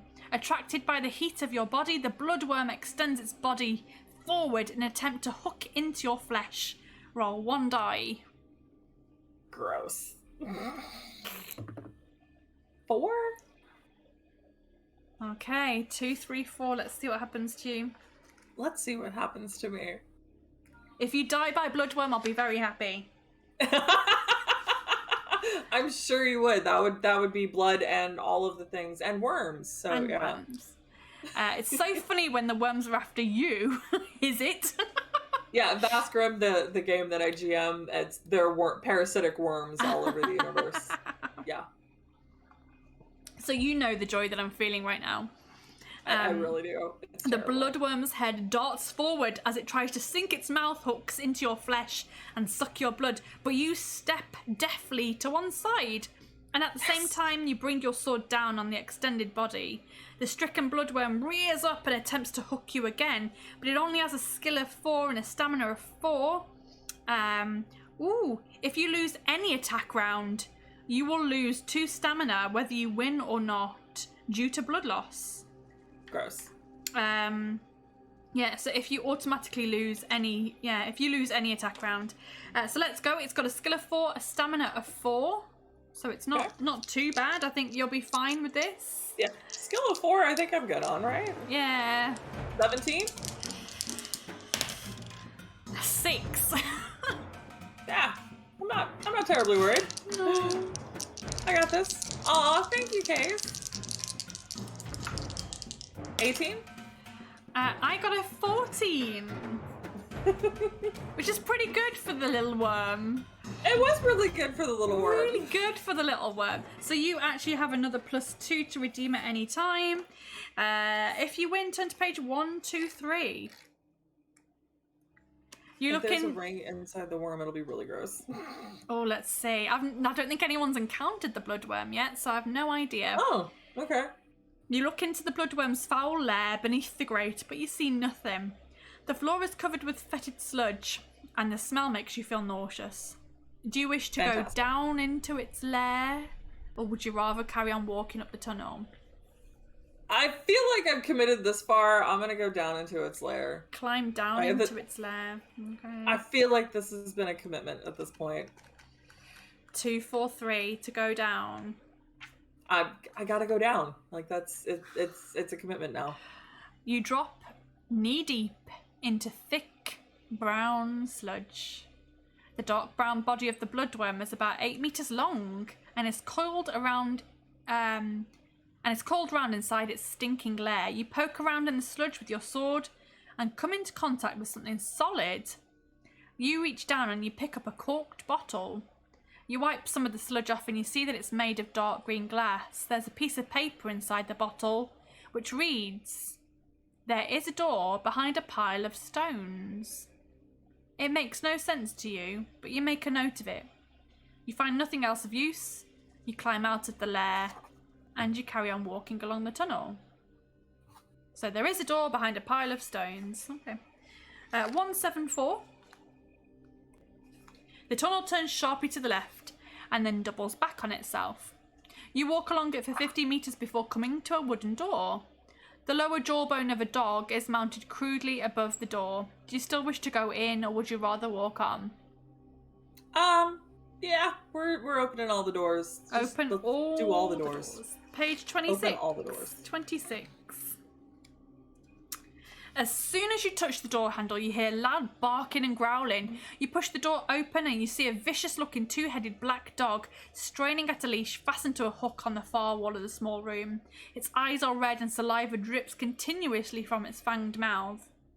From its fanged mouths, I guess. 2 of them. The room is in a terrible mess, with everything broken or chewed by the dog. However, on a shelf mounted on the wall behind the dog is a metal box. It's a snazzy metal box. Heck yeah. Let's see. Do you want opening the box didn't work well last time. Do you want to attack the dog, blow a wooden whistle if you have one, or close the door and walk up the corridor? Oh, I would like to blow a wooden whistle. Page 67. Throw 2 frisbees in opposite directions. That's a great strategy. The high pitch. But I don't have any frisbees. No frisbees. The high-pitched note emitted by the whistle has a tranquilizing effect on the dog. It stops growling, and slowly its eyes start to close. It flops down to the floor and is soon fast asleep. Turn to page 217. Yes. Well, that's why I got a whistle, apparently. Sure. You step over the dog, you reach up to the shelf and you take the box. You prise it open with your sword and you find a copper bracelet inside. Do you want to put the bracelet on your wrist or leave the room without it? I am absolutely putting the shiny bracelet on my wrist. There's no way I'm not doing that. 317. I hope it's cursed. Please be a cursed bracelet. Please be cursed. Please be cursed. She's so mean to me. Please be cursed. Ask and you shall receive. As soon as you place the bracelet on your wrist, your arm feels weak and it starts to shake. The bracelet is cursed, but you are unable to remove it. Lose 2 skill points and a luck point. Son of a bitch! So you are on 5 luck and 8 skill. That's not good. There's nothing you can do apart from leave the room and carry on as best you can to page 379. That's not good. You're gonna need that. You're gonna need that +2, aren't you? You're gonna need that +2 to your roll. Yeah, that's really not good. The only reason I've been winning so far is because I had 10 skill. Yeah. What did I say? 379? 379. 379. The tunnel continues straight ahead until it ends at a T-junction. I'm assuming you want to go right. I am gonna go right. 251. I don't know that this was a good strategy, but I'm sticking to it. It's worked so far, I think, maybe. I mean, worked is not quite the word I would use. It worked better than Charlie's strategy of dying in the tutorial. Yes. I don't think that was really a strategy, though. That was just a happy accident. Happy accident. Happy accident. There is an archway in the left-hand wall through which you see a brass bell mounted on the wall at the end of a narrow corridor. Do you wish to ring the brass bell or continue walking straight on? I mean, I've already got a cursed bracelet. Let's ring the bell. Screw it. Sure. Ring-a-ding-a-ding. Page 90. A delicate sound rings out from the small brass bell as you tap it with the hilt of your sword. You hear the fluttering of wings overhead, and you get ready to defend yourself, but a white dove floats down and settles on top of the bell. Much to your amazement, it is holding a gold ring in its beak, which it drops into the palm of your hand. With the ring safely stored in your pouch, you walk back down the corridor and turn left into the tunnel to page 333. So you have another ring. Okay.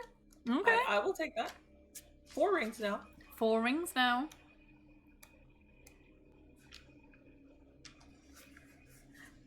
The tunnel ends at another T-junction. Looking left, you see that the way is blocked by a pile of rocks. To your right, you see a wooden door on the wall, some 20 metres down.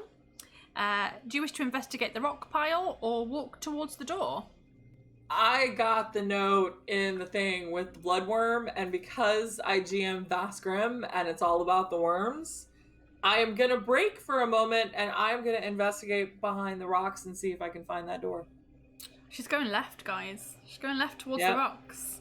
I have to. Like, it's worms, I have to. Page 96.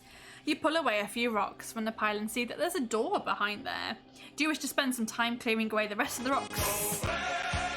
Yes. Absolutely. Okay. I'm doing it. 215.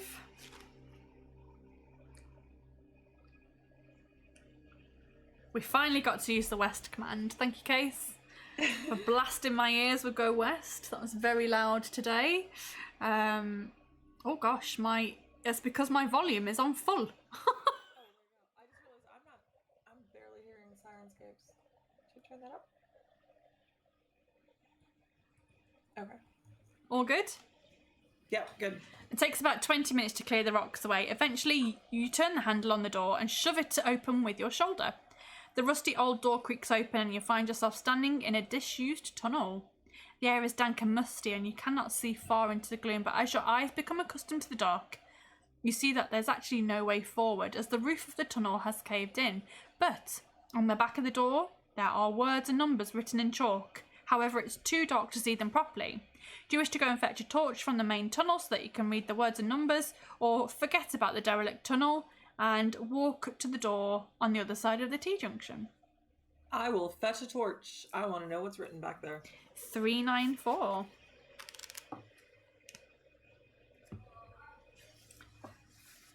The torch casts eerie shadows inside the derelict tunnel, but you're concerned only with the words and numbers on the back of the door. In barely legible writing, you can read Set 1, 249. You make a note of what you've read and walk on towards the door on the other side of the T-junction.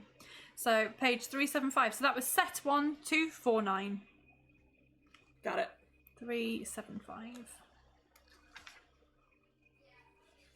From the other side of the door, you hear the agonized cry of a man in pain. Do you wish to open the door or keep on walking? Wow, attempting to save the imp worked out really, really not well in my favor. Uh-huh. But let's hear why the guy... Oh, God, fine. Go in the door. You're gonna go and have a little... Let's find out. Let's do it. 168 against your better instincts. Against my better instincts. The door opens into a large room with a massive stone face carved into the back wall. Stone steps rise up its huge open mouth. And at the top of these steps you see one of the other contestants writhing in agony. A large purple tongue like a giant snake has wrapped around the elven prince, who is desperately stabbing at it with his dagger. Do you wish to help the elven prince? Or leave him and continue along the tunnel? Now I'm thinking because you're an elf yourself, you're probably going to help him. But it didn't work out well for you last time, did it? So... Yeah, I'm gonna help the elf. I have to. He's another elf. I don't have a choice. And he's royalty, I think. So yeah. Turn to page 77. 77. Yeah. Could have some good stuff. To stab a tongue. Stab a tongue. Wrestle with it. You run up to the stone steps and you start to hack at the huge tongue with your sword. A large gash opens up and purple blood pumps from it, soaking you and making the steps treacherously slippery. As the tongue thrashes about, the elf screams louder in agony. Roll 2 dice. 6. That is lower than your skill score. 245. Is that good or bad? I don't know. In the confined space of the stone mouth, you just about managed to keep your balance. Turn to page 8. So it was good. Oh, good. It was good. Okay. As you lunge out, again, the elf falls silent, the life squeezed out of his body. The tongue releases him and retracts down the cavernous throat. You drag the elf out of the mouth, and although there is nothing you can do for him now, you are beginning to wonder what on earth to do next when suddenly the elf's eyes open, and with his last dying breath he whispers... He whispers quite a lot with his last dying breath, actually. You elven folk must have a long last breath. Who are you? Thank you for trying to save me. You didn't have to do it, but because we both know that only one person can walk out of here alive. It won't be me now. Take what I have and walk into the mouth. If you can overcome that dreadful thing that surprised me, I think it's the right way to go. His eyes close once again and he exhales for the last time. In a bag tied to his waist, you find a small jar of grey paste, which has a very sharp aroma. And knowing the way of the elves, you're certain that the paste will have healing properties. So you decide to dab the contents of the jar onto your wounds, and they restore 6 stamina. In a bag, you also find a small bottle of blue dye, which you also place in your pouch. You think about what the elf said. Would you like to go into the mouth, or leave the room and continue along the corridor? Let's go into the mouth. Go into the mouth. 306. And yes, we have very long dying breaths because elves are dramatic bitches. It's what we do. As soon as you step inside the mouth, the hideous tongue calls out to ensnare you, but you are ready to fight with your sword. You must fight the tongue as a skill of 5 and a stamina of 6. Oh, a skill of 5 is good because mine's only 8. Yeah. That's good. Okay. Okay, that's 11. So 19? I got a 9. Okay. I like that. So 18? An 11. Liking that. Come on, I need some big rolls. Yes. 17? A 15. Still not good enough for me. Okay, it's dead. It's dead. If you win, turn to page 85. You climb... These are the luckiest dice ever. Are they? I've got official fighting fantasy dice, but they don't seem to be doing me much good right now. I'm okay with that. Okay, you climb over the bleeding tongue and see the steps descend a long way down. You can just make out some girls singing. Do you wish to go down the steps to investigate the singing, or would you rather go back out of the tunnel?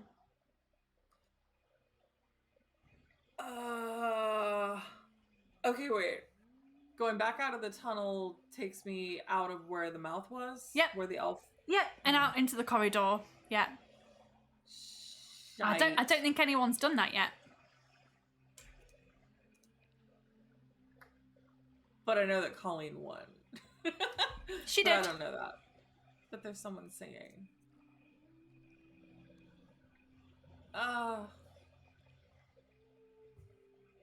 Well, following the sound of the elf screaming got me this far. So I guess I'll follow the sound of singing and see if singing does any better. Okay. Oh, it's definitely a siren. I'm probably gonna die here. Yeah, yeah, I'm probably dying here. 3, 6, 4. Like this may be Vicky's blood right here. It's not really fair though, because she just sort of lures you in. It's not a battle. She just kind of lures you in and stabs you. It's not. Oh, was that it? Yeah, it's not really that. It's not really that satisfying for me, to be honest. At the bottom of the steps. I promise I wasn't paying attention to this part. It's very weird when you're playing versus when you're watching on stream, because you can do other things and yeah now I have to pay attention. This depends it will depend on a dice roll whether you succeed or not. So whether you get killed or not will depend on a dice roll. Just one roll. Okay, great. Yeah, just one roll. So at the bottom of the steps there's a large cave which is partly submerged in gently bubbling water. Steam rises into the cold air and you see a tunnel exit in the far wall. Sitting on a rock in the middle of the underground lake is a beautiful woman singing a magical song. She is a siren, one of a human-like race of evil seductresses. Her song is to lure you in so she can slay you with her long knife as a sacrifice to her gods. Roll a dice. Just one. Just one? Yeah. Oh, I don't know if it needs to be low or high. I hate these. 5? 10 to 2, 0, 3.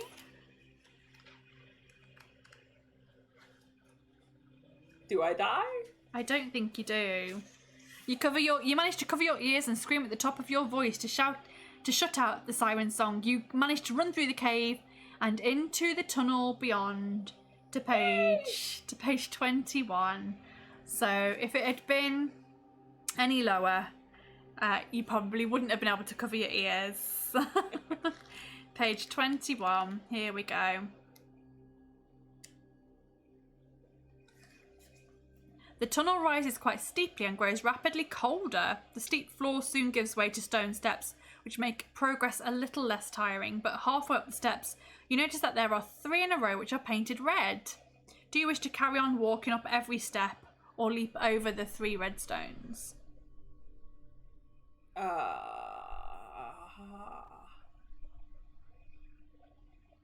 don't trust the 3 red stones. You want to leap over them? I'm gonna leap over those. Yeah, I don't trust those. Page 50. The steps are quite steep and it requires a mighty leap to clear them. Are you wearing a breastplate? I am not. Page 327.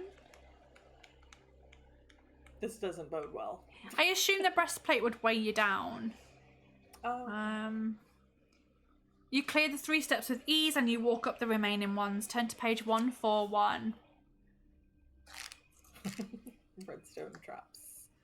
Okay. We don't know if it was a trap. We'll never know. We'll never know. I'm so paranoid. This makes me so paranoid for everything. You walk through a stone arch into a level tunnel. After walking some 30 meters, you come across a row of clay urns, each the same size and pattern, lined against the right-hand wall. Do you wish to look inside the urns or walk on? Oh, I'm looking in the urns. Look inside the urns, page 208.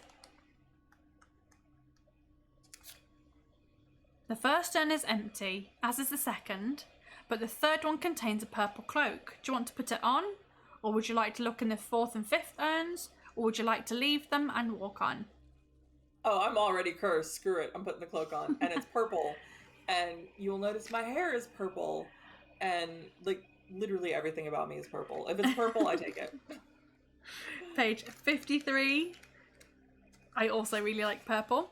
The cloak is made of a special material which has fire-resistant properties. You may add a luck point. So it goes... Oh, I get luck back. You go back up to 6. Do you wish to look in the 4th and 5th urns, or would you rather just walk on? Absolutely looking in those urns. 147. The 4th urn is empty and the 5th urn is half filled with dried flowers and grass. Do you wish to empty out the urn on the floor or walk on? Let's empty it out on the floor and see what happens. Okay, 241.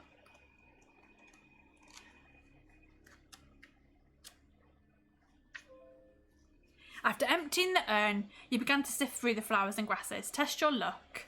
You've got a luck of 6. You need to roll a 6 or below. That is a 5. You are just about lucky. Your luck goes back down to 5. Back down to 5. You are just about lucky. 198. God damn you and your luck. The dried... It keeps going up, thank God. The dried grasses and flowers are used as a nest by a poisonous red-black spider, but luckily you see it crawling up the stem of a poppy and you crush it underfoot. There's nothing else hidden in the flowers and grasses, so you decide to walk up the tunnel to page 69. I feel like I should have gotten something for that. Nah. That's You just nonsense. escaped a nasty bite. 20 metres further along, you come to another door. The door is painted black and has a large brass ring as a handle. Do you wish to open it or keep on walking? Of course I'm opening the door. 182. Black with a bronze handle. That sounds really cool. 182. The room is empty except for a large bronze statue of a 6-armed woman dressed in decorative silks and mounted on a marble plinth.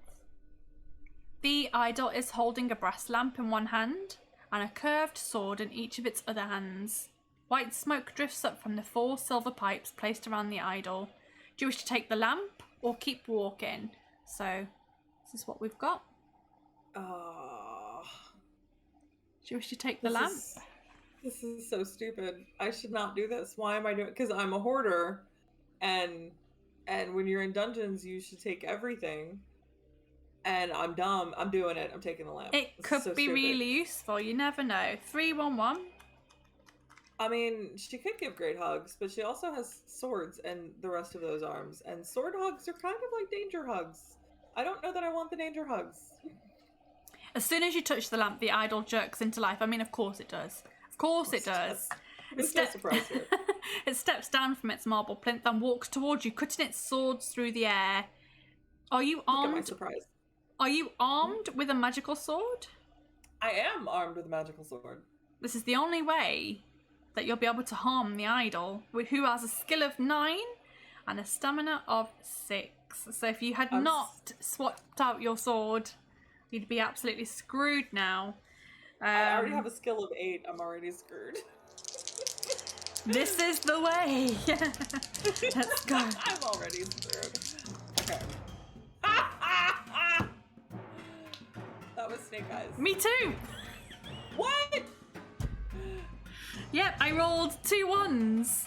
Yeah. I also rolled 2 1s. But I'm just a bit more than you, so I hit you. Actually, no. I have a +2. Oh, yeah. Okay, you're using that. I'm gonna use my last +2 on that. Thank you so much, Kate. Okay. I will take that. I got a 17. I got an 18. Wow. Yup. You only need to hit it one more time. One more? That's it? Yeah. Okay. I'm not. Never mind. I'm not. She's only got a arguing stamina of 6, and you've already hit her twice. That is 16. a many. I got a 21 plus 9.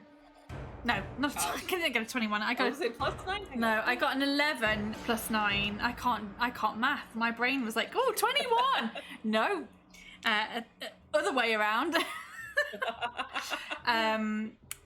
But yes, that is a lot. That is, what did I say it was? Jimmy Gill wants me to re-roll my dice. That was probably really helpful because I can't math anyway. Yeah, I'm okay with that. Yeah, that's much better. That's a 12. I got a 16, so yes, I will take that.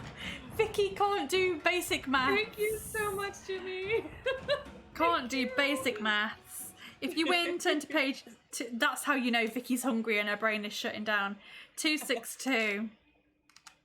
Well, the issue was, because I remember watching Colleen's stream and everyone was dying and hangry and starving.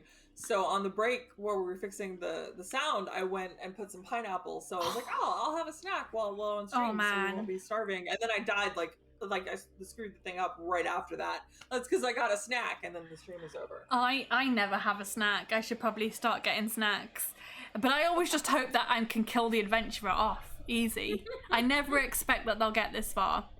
Okay, so once again you pick up the lamp and you hope for something wondrous to happen. You rub it vigorously, but nothing happens. Yet you hear something rattling inside. You take off the lid and you find a gold ring. You put it inside your pouch, leave the room and walk on along the tunnel to page 109. 5 rings. I have 5. I need food and blood, yes. That's the only thing that can satiate me right now. Food and blood. Food and bloods. If I was a vampire, that would just be the same thing. The tunnel eventually ends at a T-junction. Looking right, you see the bright glow in the distance. Looking left, you can see that the tunnel ends at a door. Do you want to go right towards the bright glow, or to your left to the door? Oh, this is rough, because I always go right, but I also open all the doors. This is very complicated. So I'm actually gonna roll a dice on this one. Okay. Odd for door, even for right. Okay. And that's a 1, so let's go to the door. Let's go to the door. Okay. 386 to go to the door.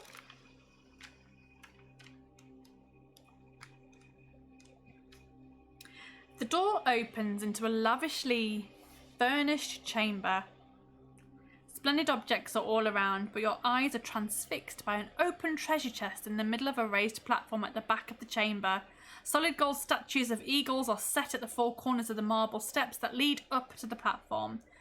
The treasure chest is brimming with diamonds, gold, countless gems.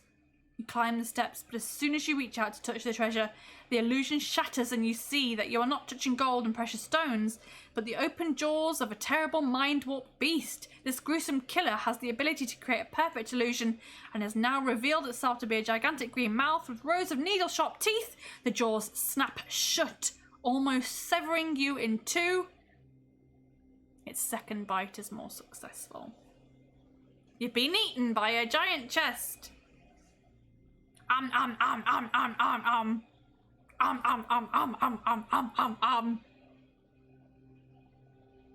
don't feel like he really had a choice there.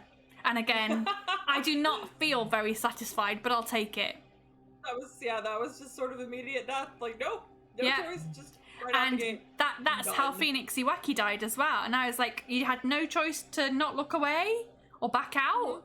You had no choice but to see. Did he die in the same room? Yep. So there's also Phoenix Iwaki's skeleton in there with you, being slowly... Well, I don't know if he's just been slowly digested. It's only been a few weeks. It's been slowly half-digested Phoenix Iwaki, who was playing as Arafortan, who was a little old gnome wizard. See, and the thing is, I didn't want to cheat, so I didn't watch his playthrough. And I thought I was going to be playing last week, so I just watched Charlie's, so I was hoping to have no idea, but I did watch part of Colleen's. And I was trying not to pay attention to hers either, but I did catch bits and pieces of it. That's okay. So, yeah. But yeah, she didn't go into this room, so this was a big boo-boo, so I'm going to have to give you the sad trombone. But that was a valiant effort. Again, it's just like, man, you had no choice. If you hadn't have gone into that room, you would have been absolutely fine. But you went into that room, you were just transfixed by all the gold and the jewels and the gems, and that was your undoing. You got eaten by a mimic, basically. And the only plus side of this, it was not a satisfactory death for me at all. But at least I get to go and eat. You do get to go eat. Yes. That is a huge plus. So you got past the tongue, only to be digested anyway. Yeah, exactly. The skeleton really should have been a warning sign. Yeah. Some of the deaths, I mean, this is very battle heavy, this book, but some of the deaths are not satisfactory. I want more death. More death. Please. More death. Never enough deaths. But for now, you are inside of a mimic. And again, you'll be slowly digested and will only serve as a warning when it's too late to future adventurers. So far too late. Yeah. I hope you enjoyed your first Trial of Champions adventure. Oh, that was fantastic. I had so much fun. If you have me back next season, I would be thrilled. This was fantastic. That would be, I'll put you down for next season. Excellent. Right. Thanks for taking the time today. I know that hasn't been the shortest of streams, so thank you for taking the time to do that today. That really means a lot. See, now I get to be all nice again now. Remind everyone who you are, what you stream, if you've got anything really cool coming up, and I'll give you a shout out so people can go and follow you. Yes, absolutely. So I am Malikissa. I stream first playthrough on horror video games generally. I also GM a game called Vasgrim, which is a tabletop RPG using the third-party Merkborg licensing. It is not officially released yet, but you can still back it on GameFound as a late backer. It's from Infinite Black and Creature Curation. And it's basically 80s gore space horror, essentially. It's fantastic and gross and terrible, and I love it. Nice. I'm doing a very special one-shot for Vasgrim on Friday, February the 19th at 2 p.m. Eastern Standard Time, which would be 7 p.m. GMT. Yeah. I'm getting pretty good at this conversion thing. Since I started working for Sirenscape, I'm much better with that side of things. Yeah. Still takes me a little while. Yeah, if I know the country, I can go. So it's 7 p.m. GMT. It is it's 9 p.m. in Finland, and it's going to be 8 p.m. in Spain because I've got friends in those countries, so I can convert like that. Yeah. But in addition to doing the special one shot with some amazing performers, they're going to be fantastic. I'm really, really excited about them. I've got Playnard allies. Kyle is fantastic. I've also got Mark Dimitri. So yeah, it's going to be amazing for there. I've also got an unreleased game. It will be coming out. It is a forthcoming game on the Volatile Verse zine. So that is super, super special. I have special permission to be able to run this particular module, and I'm really excited about it. I also have a brand new song coming out that's going to be some of the background music that was written specifically for Vasgrim from a friend of mine, Chris Kronos. So I'm just so excited about this stream. But you can check me out on twitch.tv/Malikissa. You can also check out my YouTube channel because that's just me dying a lot in horror games and a lot of screaming. So the Outlast shorts as well as the Alien Isolation shorts is a lot of me screaming. Is that under the same name? So can people find you there through Malikissa as well? Wicked. Yeah, youtube.com/Malikissa. And then I'm currently playing Days Gone right now, and my next Days Gone stream will be tomorrow at 3 p.m. Eastern Standard Time. And that's just me cursing and dying a lot. I just got eaten by a bear. That was the most recent one. To set the bear on fire first, it was my bad. Molotov the bear and then shoot the bear. That's what you need to do there. Yeah, that happens a whole lot too. You can also check out my webpage, malikissa.com, and you can see game reviews where I'm a lot more professional than I currently am. There's no swearing. Professional. There's a lot of swearing. Professional. Who gives a crap about professionalism? Yeah, I actually am a professional writer. In real life, I get paid to do writing. Cool. So yeah, my game reviews are professional.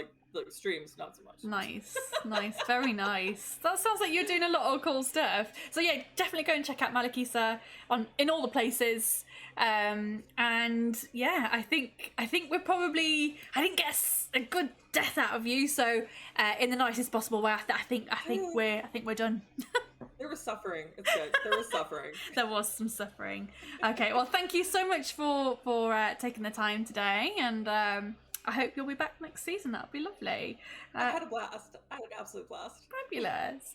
So I think that's all for today. I think I'm gonna say goodbye to you. Give Malikissa a clap. Let's get some claps in the chat. Thank you, everybody. I think she did really, really well. Jimmy Girl says, take care, Vicky. Until later, bon appetit. Thank you. Bon appetit, baby. I think boyfriend is cooking, so I'm very lucky. Mm-hmm. Yes. Cook me something nice. Right, well done. Oh, lots of claps in chat for you. She did super well. GG. Thanks, yeah, everybody. Great.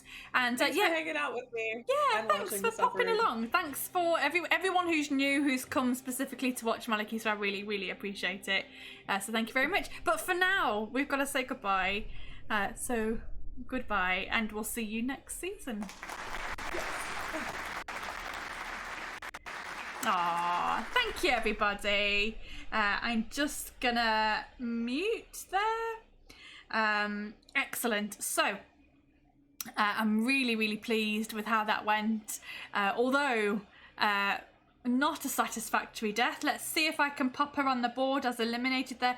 Oh, of course, I have closed the web page with the leaderboard on it, so that will have to happen next time. Hey, we've got some actual shiny gems in the chat there. Oh, I think that's the first time that I've seen Greg, I think that's the first time that anyone's used those. I'm really pleased to see those in the chat. That's really nice. Thank you. But yeah, I hope that you've enjoyed it. Thank you to everyone who came just to watch Malikissa. That's really nice. I hope you'll come back to see if someone can beat her. She's going to end up on the bottom here, just above DM Charlie, as an eliminated player. And Colleen is still at the top there. Only person so far to have made it out with a time of 3 hours 19 minutes and 10 seconds. And we're going to do this every week. As you can see, there's 12 spaces on the board. And this season is going to run until early April. So if you want to come and see me torture some more people on a Saturday, then pop by every week. We are taking a break on the 19th. For my birthday. I don't know if I've mentioned it. But yes, I am going to take a break on the 19th, but that's the only planned break for this season. And next week, we've got one of my favourite guests returning. We've got JoJ Levy on next week. It's going to be an absolute blast. So if you want to come by and watch some shenanigans next week with JoJ Levy, then come back at 2 p.m. GMT. That's British time, UK time. Come back at 2 p.m. next week, and I hope to see you there for JoJ Levy, who's going to be on. And I hope that I'm going to kill him, because that would just be great. I need some blood. I need some actual blood. Joe may return to bite the dust. Yes, I hope so. He hasn't won a season yet. He could win. He could win this season. Who knows? But yes, thank you once again for coming along. Thank you to Sirenscape for the music. I'm hoping to have all of my technical issues sorted out for next week. Thank you for sticking around and bearing with me. Let's see if there is anyone good to raid this week. I was hoping that a Phoenix would still be going so that I could raid them. Who have we got that we could raid? Who's a good target? Kick the laptop and hope for the best? Yep, pretty much. There is a lot of video content on there for work. So I actually do work for Sirenscape, and there's a lot of video content that I have to save to my computer and edit and upload. So that is currently taking up a lot of space. I can't see anyone that I want to... there's no one really that I want to raid. So I think actually this week I'm not going to raid, because I can't see anyone on here that... I mean, usually I would raid Justice Pirate. I always think it's nice to raid someone else who's doing like ttrpgs or something similar. And there is no one. So I think for this week, I'm not going to raid. I usually would raid. You know that I would. But this week I'm going to say go and be free. Go and consume whatever content you want to consume. Go and watch whoever you want to watch. And I hope to see you here again next week for some more Fighting Fantasy Trial of Champions. And yeah, bye guys. Have a great rest of your weekend. And I'll see you soon.